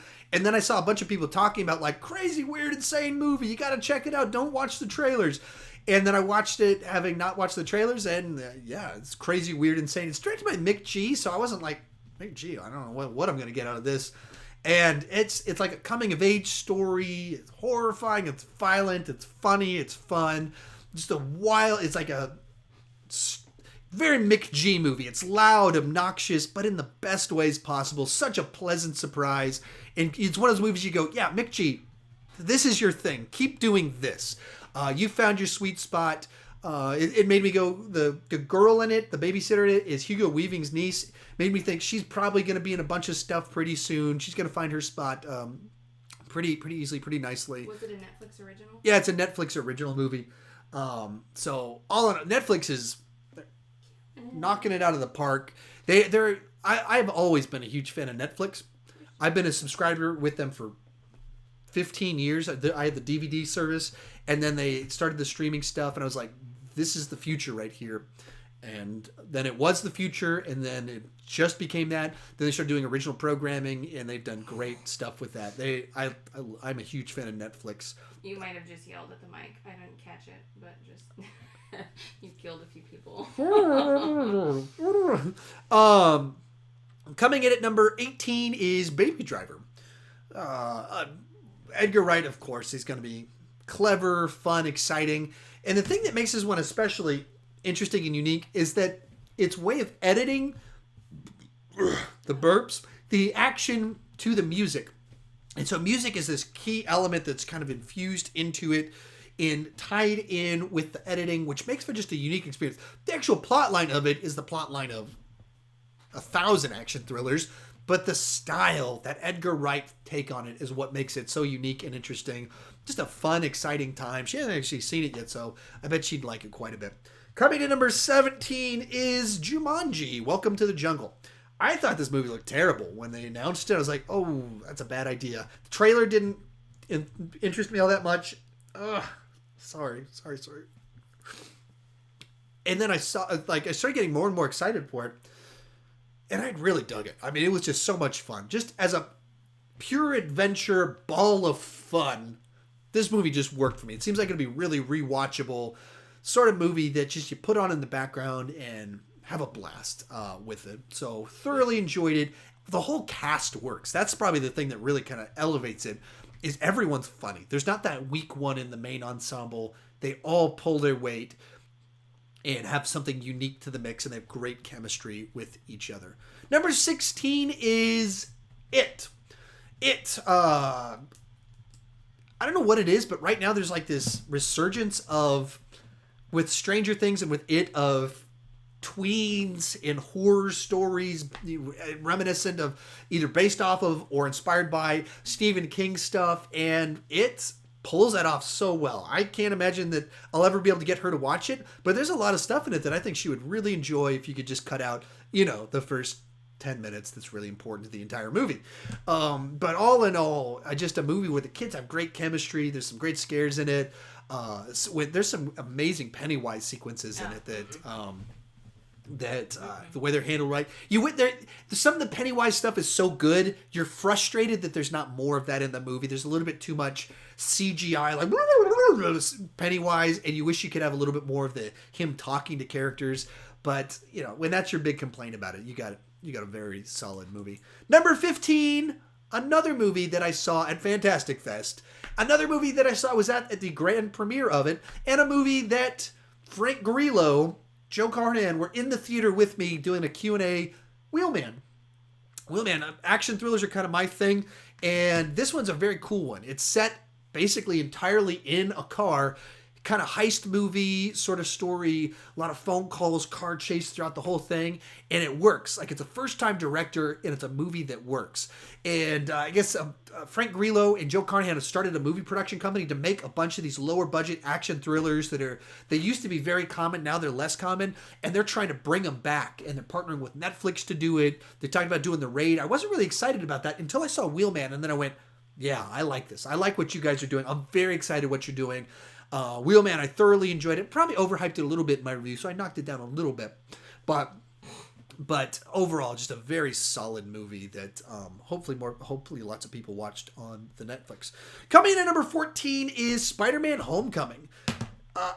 For a while I was saying this is like maybe the most fun Marvel movie there, or Marvel Cinematic Universe movie there is, and Thor Ragnarok came out and kind of topped it in overall fun. But just, this is a movie that the Sam Raimi ones, Tobey Maguire got a little bit too mopey, literally emo-y in the later ones, but he's always crying and stuff.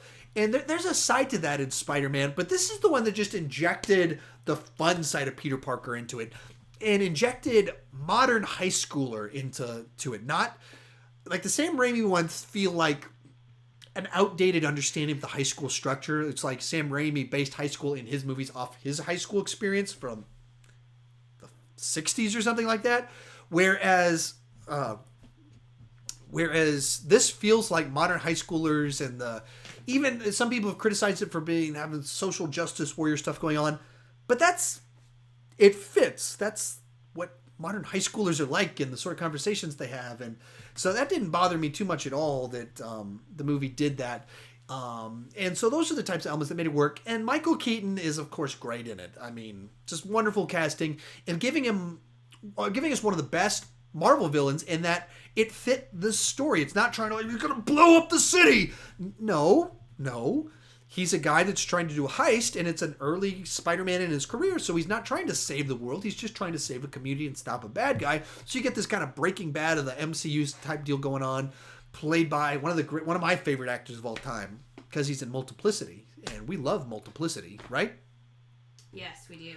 Yeah, it's a great movie, because you get 5 Michael Keatons? 4, I think. Only 3 clones? I think so. Okay. Anyway, moving on up our list. Number 13, John Wick Chapter 2. Of course, the first John Wick, we already talked about John Wick a little bit earlier, but just a great action movie. Like, just doing action movies right. And coming off the first movie where you have this gimmick, the plot device of he's out for revenge because they killed his dog and took his car. You can't kill his cat. You can't. Then they stole his motorcycle. And what they did is they figured out that they can't top that gimmick, that hook. So instead of trying to do that, they built the mythology and they expanded the world. And they went, one of the things people loved about the first movie is this world building that we did. So let's double down on that side of it. And it works out great. I still prefer the first movie to it, but this is a great follow-up. And that's really all I ask from a sequel, is that you make a great follow-up that gives me more of what I wanted before without harming the mythology. No, this builds on the mythology, and in doing so, it makes the first movie a little bit better. And that's the best sequels do that. It's a great compliment to the first film. Some amazing big action sequences, some new action sequences. In each one of the action sequences, give us something new and different. There's a different flavor to each one of them, and why you remember this one versus this one. They don't all blend together. So a great action movie, a great franchise, and I'm pretty sure we're going to get a John Wick Chapter 3, and I'll have a good time with it. At number 12, Blade Runner 2049. I'm not a Blade Runner fan. I don't like the first movie. Too weird and long and slow. So I've never connected. Maybe one of these days, I keep hearing, you have to watch it enough times and then it'll click. I guess I haven't watched it enough times. It hasn't clicked for me yet. So I wasn't sure what to expect going into this one. And I like this one quite a bit more than, a lot more than the first one. Just a nice, sorry if I slowed down there for a little bit. I was worried my processor was doing stuff too fast and giving me warnings. But a nice way to take the mythology of the first film and cleaning it up and building a better mystery, a better story that's more accessible, that's gorgeous, and just all in all making for an adventure I want to go on. But it's about 20 or 30 minutes too long. If you cut 20, 30 minutes out of this and just made it move a little bit quicker, I think this one jumps up into my top 10. Well, I mean, it's at number 12, so it would make it in my top 10, maybe top 5, if they cut 20, 30 minutes out. Because they didn't, goes on too long, and so it just diminishes a little bit of the effect of it. But there's some great, there's a lot to love in here. Great performances, twists, all the things that make for great movies. This movie has it, plus 20 minutes too many. Number 11, The Big Sick. I call this the best romantic comedy of the movie, even though best romantic comedy of the year, even though it's not a traditional romantic comedy. It's more of a dramedy. And even in the romance, it kind of goes off in different directions. And it's more of a movie about relationships of different types. It's about our relations to our parents, to loved ones, to girlfriends, to faith and our background, to ourselves, and defining ourselves for ourselves. Defining who we are to ourselves, our relationship to in-laws and our potential relationship to their parents, to friends. And in doing so, it captures the human experience. I don't know, say that in a weird sense, but the way we interact with different people, it understands that and captures very real type scenarios because it's based off a guy's actual life experience. And in doing so, explores a lot of really neat ideas that, for good reason, a lot of people do have this in their top 10.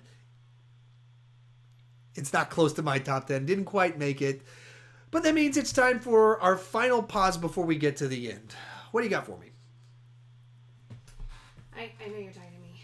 I don't know if I have anything new. I'm just following conversation. I'm just sitting here. They're staring at me. Well, they like to do that. That's why they watch you.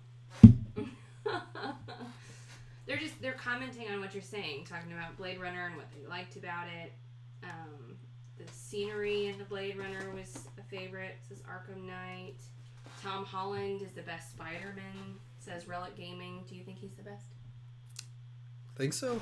I like all three of them. I think they all fit the movie they're in really well. That's true. And so it's difficult. It's one of those ones where it's difficult to say which one's the best, which one's the worst, because Tom Holland in the Raimi movies doesn't fit. But Andrew Garfield in this movie wouldn't fit, but he fits really well in the movie he's in. Like, it's hard to say you should have cast someone else instead of Andrew Garfield in that movie when him and Emma Stone together are amazing. They have... Anyone in Emma Stone. No, that's not a real thing. So that's where it's difficult to say, but I did a video. I have a video where I rank the three actors, and I'm pretty sure Tom Holland's on top, but I'm not really sure because they're all really good. Someone wanted to know if you were being paid or endorsed by Dr. Pepper. I'm not being paid or endorsed by Dr. Pepper, but well, I mean, I'm drinking Coke right now, so. You were drinking Dr. Pepper up until I finished it. Right. No, I'm just from Texas, so that's what we drink here. I watched a video on the Collider.com. They're ranking the top 50 comic book movies of all time, and I think in the X-Men 2 video, Mark Ellis insults Dr. Pepper. I thought he had ties to Texas, and he insulted Dr. Pepper, which really weirded me out. It hurt. It hurt. It broke me. It broke me to see him insult Dr. Pepper like that. Other things. This is our final little break. This is it. I mean, we are at the final stretch right now. We are at 2 hours and 40 minutes straight of me talking. I'm not even hoarse. Like I could keep going for a long time if my nose didn't itch. Almost Sideways said you should give me a raise for putting up with the comment section. It's true. She should get a raise. Maybe she will get that 47 meters down. Instead of going to go get our haircut, we'll go pick up 47 meters down. And we'll do a quadruple feature tonight. We will watch. No, we're too old. No, fine. Hold on. I had one more question I wanted to read. Where did it go? Oh, Narnia. Multiple people have requested you rank Narnia movies. I gotta go. Oh, we got kids screaming downstairs. Yeah, so I've seen the first 2 Narnia movies. I haven't seen the third one. It'll probably happen. There's a fourth. Yeah, it'll probably happen. It's definitely possible. Something's going down downstairs. That sounded not good. Let's see. Already talked about coming up. I had 4 announcements I wanted to make sure I talked with you guys about. Starting Monday, I'm going to be doing... Every Monday, I'm going to put out a review for one of the MCU movies leading up to Infinity War. So starting Monday, Iron Man, my re-review. Hopefully it'll be a great discussion with you guys. And the second week will be Incredible Hulk. Every week, every Monday that's happening. Told you I have a merch store. Check out Stardust. I'm trying to incorporate you guys into it, so that'll be fun. Use my link down below in the description. And if you like my channel and want to support it, Patreon. So those are my 4 announcements. You get them one more time. If you like I said, you get some input into my channel. If you're almost sideways and you want to convince me to rank the Twilight movies on my channel, because he's a patron, Almost Sideways can probably make me watch Twilight movies and rank them on my channel. If you want that sort of influence and you want some exclusive videos, join me on Patreon. With that said, we are moving up to the top 10. This is like we have made it. Oh wow, this really is my magnum opus right here. Almost as long as Titanic. Woo, yeah. At number 10 is Anna and the Apocalypse. Yet another movie that I saw at Fantastic Fest. I don't know when this one's coming out. Like 2,000 people on planet Earth have seen Anna and the Apocalypse. And so you haven't seen it, but I have seen it, and it's cool. If you don't know what it is, if you haven't seen one of my previous videos, it is absolutely the best Christmas high school zombie apocalypse musical I've ever seen in my life. It's just, for that genre, it's the absolute best. It's the only one I've seen in that genre, but it's really good. And it works on all the levels. Like, as a coming-of-age high school movie, it's actually pretty intriguing. There's a character arc for everybody. As a musical, the songs are great, super catchy. And as a zombie movie, you get plenty of scenarios like bowling alleys outside of high school jocks, like taking them out, having fun with it. So it's a movie that works on all of. I'm really excited. It's another one that I feel like people are going to be like, you got to check out Anna and the Apocalypse. This movie's great. It feels like a movie that'll it's going to get some buzz when it finally comes up. Number 9, Wind River. We watched this one a couple days ago. It's a lighthearted slapstick comedy about... okay, it's not that. It's like a real serious, grim murder mystery that's character-driven and exploring, this dire situation. Not much too much to say about it. Just great performances, great atmosphere to it, and just a movie that kind of tears at your soul a little bit while being very enjoyable. At number 8, Thor Ragnarok. Thor Ragnarok. This is a movie that was just so fun. Just whether the color scheme, the use of Led Zeppelin, the original synth-based score to it, all these great actors, either in cameos at times or bit parts or the supporting cast, just makes for such a vibrant movie, populated by amazing music, vibrant colors, and great actors, and just this sense of humor thrown into it that just had a grin on my face from beginning to the end. Speaking of smiles on my face, tons of funs. At number 7 is my favorite movie about substance abuse that came out this year, The Glass Castle. Also, the movie that I've gotten some of the biggest, most heated fights with people, The Glass Castle. People hate this movie, or they love it. There's not a lot in the middle. And it's because it's a movie that touches on a concept that's difficult to capture and difficult to articulate.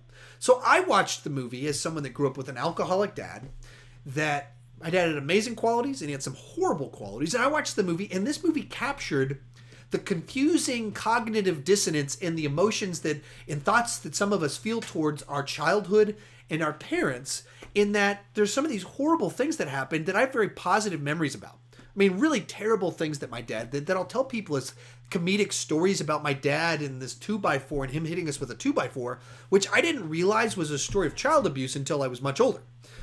But it was a funny story. Right now, I would still tell it as a joke, but it's not a joke at all. It's a really horrifying story from my life.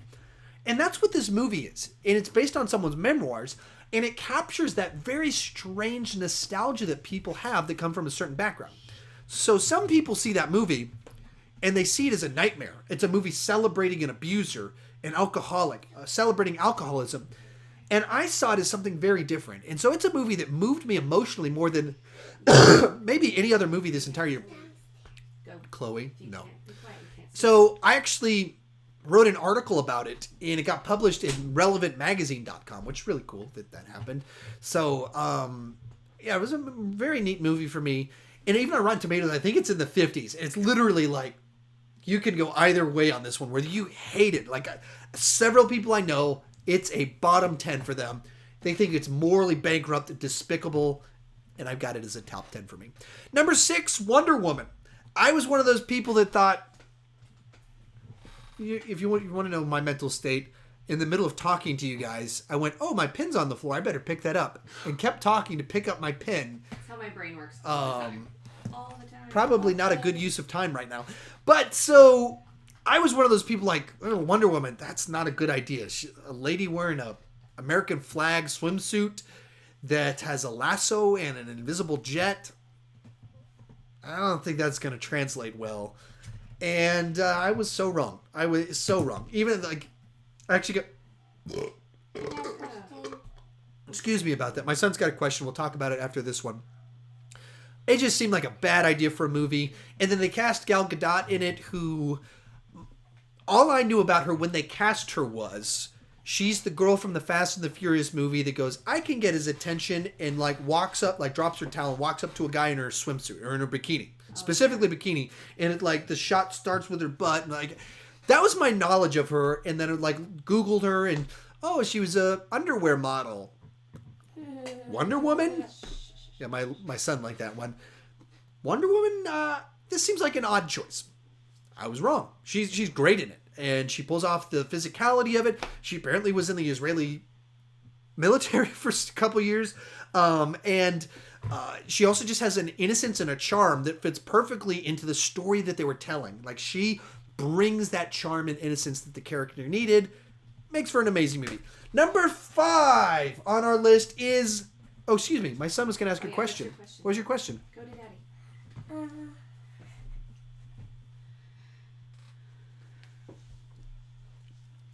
our final cameo of the of our video as we go into our top 5. What was your question? My question is Spider-Man shoots webs. That's a statement. That's a statement. Here's a question. Does Spider-Man shoot webs out of his hand or web shooters? Hands. Shoots him out of his hand? All right, cool. So you're a Sam Raimi fan. High five. All right, moving into our top 5. Number 5 is Logan, the movie, one of the movies we're going to watch tonight. We actually talked about this one earlier in this video a little bit, but this is a movie that, a really special kind of movie that you couldn't do this movie if you didn't have 17 years of background leading up to it. The reason it works is because we spent so much time with Hugh Jackman, Patrick Stewart in these roles that you've developed a backstory to where when you watch this one, there's a relationship that feel it. You can do something horribly different with Charles Xavier that would be horrible if we hadn't seen so much other Xavier stuff leading into it. That just makes for a unique experience. This might be the best we've seen each of them in these roles. Maybe the best Patrick Stewart I've ever seen. And my wife hasn't seen it yet, so don't spoil where things go on that one. So, very neat movie that I'm glad exists. Can I ask you a question or no? Yeah, I guess so. Sorry. Logan is separate from X-Men continuity, is that true? The X-Men continuity has always been it's always been a little bit... Benjamin might have just spoiled the movie for me. I don't know. On purpose. I don't want to affirm any of that later, but if so, I know who that guy is, and so I'm not going to be too happy with that guy. Well, there's a lot of people watching. I just walked over to check how many people are watching. 78 people. That's the most people ever watching it a single time. There's been over 100. Woo! At times. Yikes! Fun times. And I'm just looking at the chat board. It's just flying up and down. So that's pretty fun. Anyways, we're coming to a close on this one. At number 4, and if Benjamin Sagan, if you spoiled it, come on. Like, are you trying to get on my bad side? I don't appreciate things like that. He's been telling jokes, so I'm hoping it was a joke. Just go ahead. Do your thing. I've spent enough time around him that I don't know. I don't know. Number 4, Brawl in Cell Block 99. My final pick from Fantastic Fest, my film festival that I have a love affair with, apparently. And another one that Vince Vaughn was in attendance of it. I hadn't seen the director's previous stuff. This is a weird movie. Like, it's so grounded for the first half and so not grounded in the second half. And at times very normal and at times very weird and crazy. Man, it's violent too. But it's not like an action movie at all. But so if you like really violent movies, you got to check out Brawl in Cell Block 99. It's so good. It pushed a movie single-handedly into my top 10 most anticipated movies of next year, based on it. But yeah, man, hopefully this one changes Vince Vaughn's career. I want to see him doing more stuff like this. We've made it to my top 3. Coming in number 3, Dunkirk. Big Christopher Nolan fan. Him doing a World War II movie and told. Like it's a very Christopher Nolan movie while being a very traditional World War II movie at the same time. And it makes for one of the most visceral war movies we've seen. And that's why a lot of people don't like it, because it's not a character study. The characters here aren't like super strong. There's not amazing dialogue, but that's not what the movie is. It's a movie that takes you into the battle more than almost any war movie I've seen. And it gives a sense of urgency and imminence to the danger in a way that I haven't seen another war movie do. And it's so Nolan in the way it tells the 3 stories concurrent to each other and just builds this sense of tension throughout with nice payoff at the end, kind of with this very famous speech. All in all, makes for a very cool movie. Coming in at number 2, War for the Planet of the Apes. Now, when they had first announced this series of Planet of the Apes reboots, I was like, what are you doing? I didn't even go see Rise of the Planet of the Apes in the theater. I just got it from Redbox, and I loved it. I loved it so much. I went out and bought the Blu-ray and was like, wife, we got to watch the Planet of the Apes movie right now. You're going to love this. And so we watched it, and I've loved all 3 of these movies. They're amazing. Liam. And the thing is that they're blockbusters, and they give you what you want as a blockbuster, but they actually have real conflict and drama. Liam, Chloe, You can't do what you're doing. But they have such actual conflict in them, in that it's not like there's a just evil villain that has no motive. You understand where every single villain is, what their motive is, why they're doing, why do they have the hate, why do they have the bias. You understand all of it in all three movies, and this one is no different. And it's not quite the war movie some of us were expecting. It's much more Schindler's List, The Great Escape in its war movie type storytelling. But all in all, Liam, no, you can't. I wanted to ask him a question. All in all, just a very cool movie that Caesar's my favorite movie character of the last 10 years. Wow, that's a big deal. Yeah, and I've been saying that. I've been saying that for a while. Going into this one, I thought that was going to be the case. Caesar is my favorite, amazing character. Okay, go see Daddy real quick. Before we get my number one, we got one more question. Well, I want to say, what does Daddy really call me when he wants my attention? Stop. No. Come here. Woman. That's right. What? You guys are Not gonna... wife. Yeah, Woman. Is that funny? That's a fake laugh. Coming in at number one on our list is... I dropped my pen. I got to pick it up. The Disaster Artist. This is a movie that so easily could have gotten the tone wrong. It's a movie that could have felt like it's just insulting Tommy Wiseau and his creation. It's a movie that could have just been like this wacky comedy. But instead, it's a movie that's about friendship. It's a movie about creatives having dreams. And in doing so, it becomes this weirdly inspiring film in very different ways from the way Tommy Wiseau originally intended, but in a different way, exactly how he intended. And he's become this beloved icon that people are rooting for.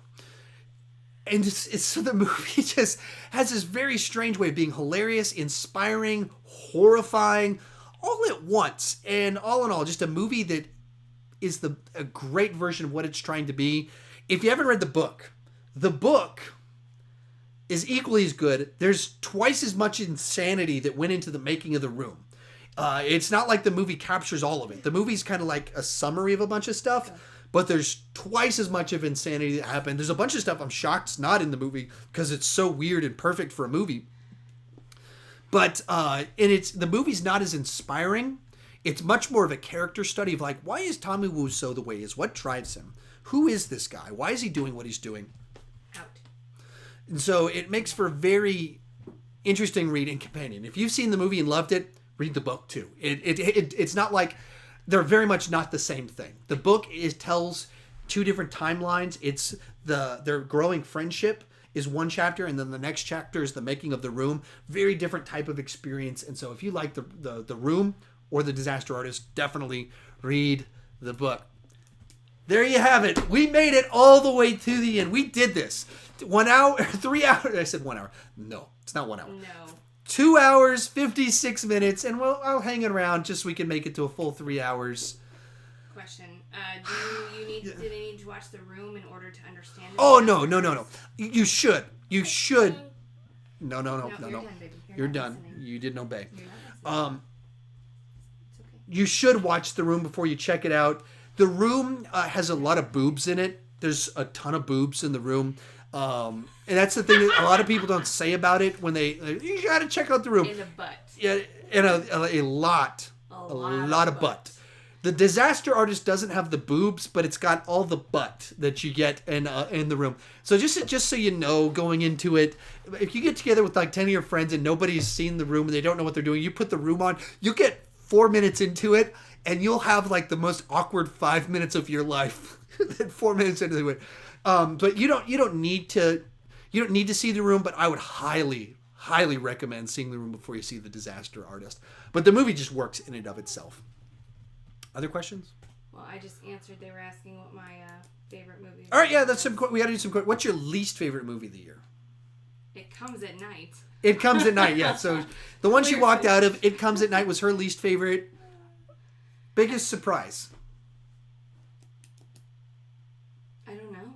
I'm not good good at this on the spot. You have to ask me these next time. We had 103 movies. I can't think about 2 it hours while I'm 58 minutes. answering stuff. I only can multitask. Favorite movie? I have to go with The Greatest Showman. Because she goes with The Greatest Showman. I guess it makes sense. It's not because it was the best movie. There were a lot of flaws with it, and there were a lot of things I was disappointed with, but I enjoyed it the most. Clearly, I'm going to see it again, and will see it more times. And that's the way I do my list. If movies are supposed to entertain, if that's the movie that gave you the most enjoyment, why would I tell you that you should put something else on top just because of, what someone read in a book on cinematography or something like that? So, there you go. Other questions? Any interactions? Someone, Blue Orange said, can you make a video of your top 100 favorite movies of all time? No. No. I could do something. I'm going to do something pretty soon that's kind of my favorite movies or the best movies or movies that have always been with you. In January, I'm pretty sure I'm going to do a video like that because people keep asking for it. When it gets over 10, 20, there's no way that I could start to decide what's 98 and what's 97. And so it just kind of turns into... I'd be making things up, and I'd be way too arbitrary and a lot of that stuff to make it possible. So, yeah,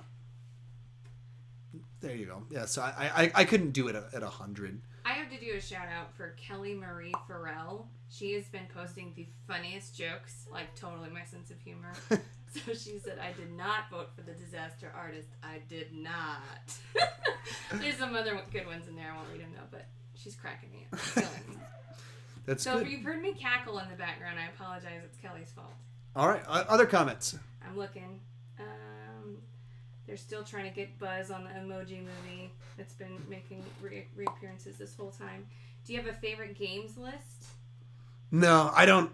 I only just got a PlayStation 4, and so my games are normally, I'm like 7-8 years behind. I'm just now going to be able to start playing catch up. So just based off of, I've only played 2 new games.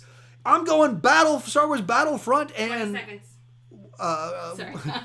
Call of Duty World War II. But that's the only games from the year that I played. So 2018, I'll probably do some video game reviews. I'll probably try and keep up on a few things. So I might have some of that for 2018. 2017, I didn't. That's one of the reasons I should got a PlayStation 4. So I update about every 5 years. And so finally I've moved into the final generation of games. Oh, and the Lego Ninjago game. Those are my top 3 for the year. Not because I have any comparison to, just the 3 that I have. Therefore, they're the ones that are there. So remember, join us Monday. If this thing goes well, the more successful these MCU re-reviews are, and the more you guys interact and it's a great experience, the more time I can dedicate into them. If the giveaway stuff works and a lot of people engage with that, the more giveaways I'll do. So check out my video on what it's going to be about that I put out yesterday, and then join me Monday. And like I said, if this series is a big hit, I'll do a lot more stuff like this. So spread the word. Hopefully we can just have an amazing, amazing experience with all of this. There you go. Douglas said he saw Serenity behind me. Yeah, right there. I saw Firefly before Serenity came out. I wasn't a first generation adopter of Firefly. So I didn't see it when it first aired. I was second generation of that people that as soon as it came out and was canceled, I was that DVD generation when it first came out. So I was getting everyone I knew. I took them in. I was in college when Serenity came out. Took a bunch of my college friends to go see it, and it still flopped. So I'm an early adopter of Joss Whedon.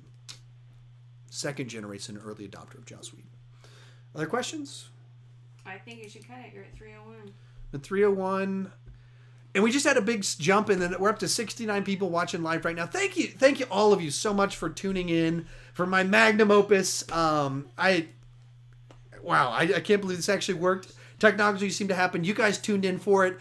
I'll probably do a lot more stuff like this in 2018 now that I figure out how to do the technology right and do lower thirds and all this fun stuff. I think I'll try and make this a regular thing. Do you guys want me to do that? You guys seem to have worked well. Yeah, that, it did go well. So I think we'll do a lot more of live stuff now that technology's caught up. I used a different software before, and I didn't like the end results. Well, I couldn't put lower thirds and stuff on there, and didn't transition well. And I did a Google Hangout ones, and those had bad quality to them.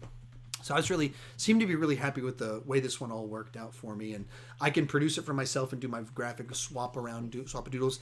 And I think this might archive directly to.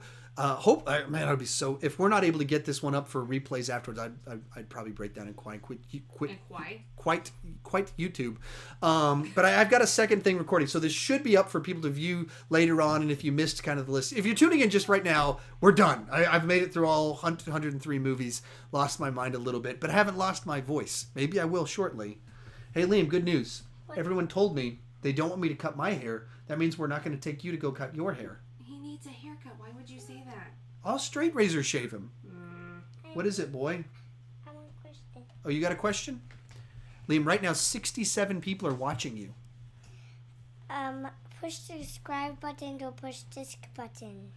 Very good, Liam. Yeah, so if you're watching, you haven't clicked that subscribe button yet, please consider clicking that subscribe button. Wise words. All right, real quick, I'm going to run down my announcements. If you wanted some final shout-outs, get some shout-outs. What? I'll try and say. Here. Yeah, if you want me to do real quick, say some people's names. Chloe, did you have a question before I do my final announcements? What's your question? You have to do Oh, the Benjamin stuff says hi, that you Liam. need to do for spot pin. Remember, everybody, you need to do the stuff that you need to do for the spot button. All right, if you like my channel, want to support my channel, help me go to that next level, be able to really improve things, have some financial net on it, because YouTube's a bit of a mess right now. Please consider supporting me on Patreon. You get some input into what I put on my channel. Also, a lot of exclusive videos. My review for The Greatest Showman, her pick for the best movie of the year, it's only on Patreon. That wasn't intended. I actually had a different one that I lost the files of it. But so Patreon's the place to get some exclusive reviews, videos. Just a way to support my channel, have some input. If Almost Sideways tells me that Get out. I got it. We're good. we stayed on just long enough for one of my children to knock over one of my lights. I knew it was going to happen eventually if we kept going. She just knocked over one of my lights, and yeah,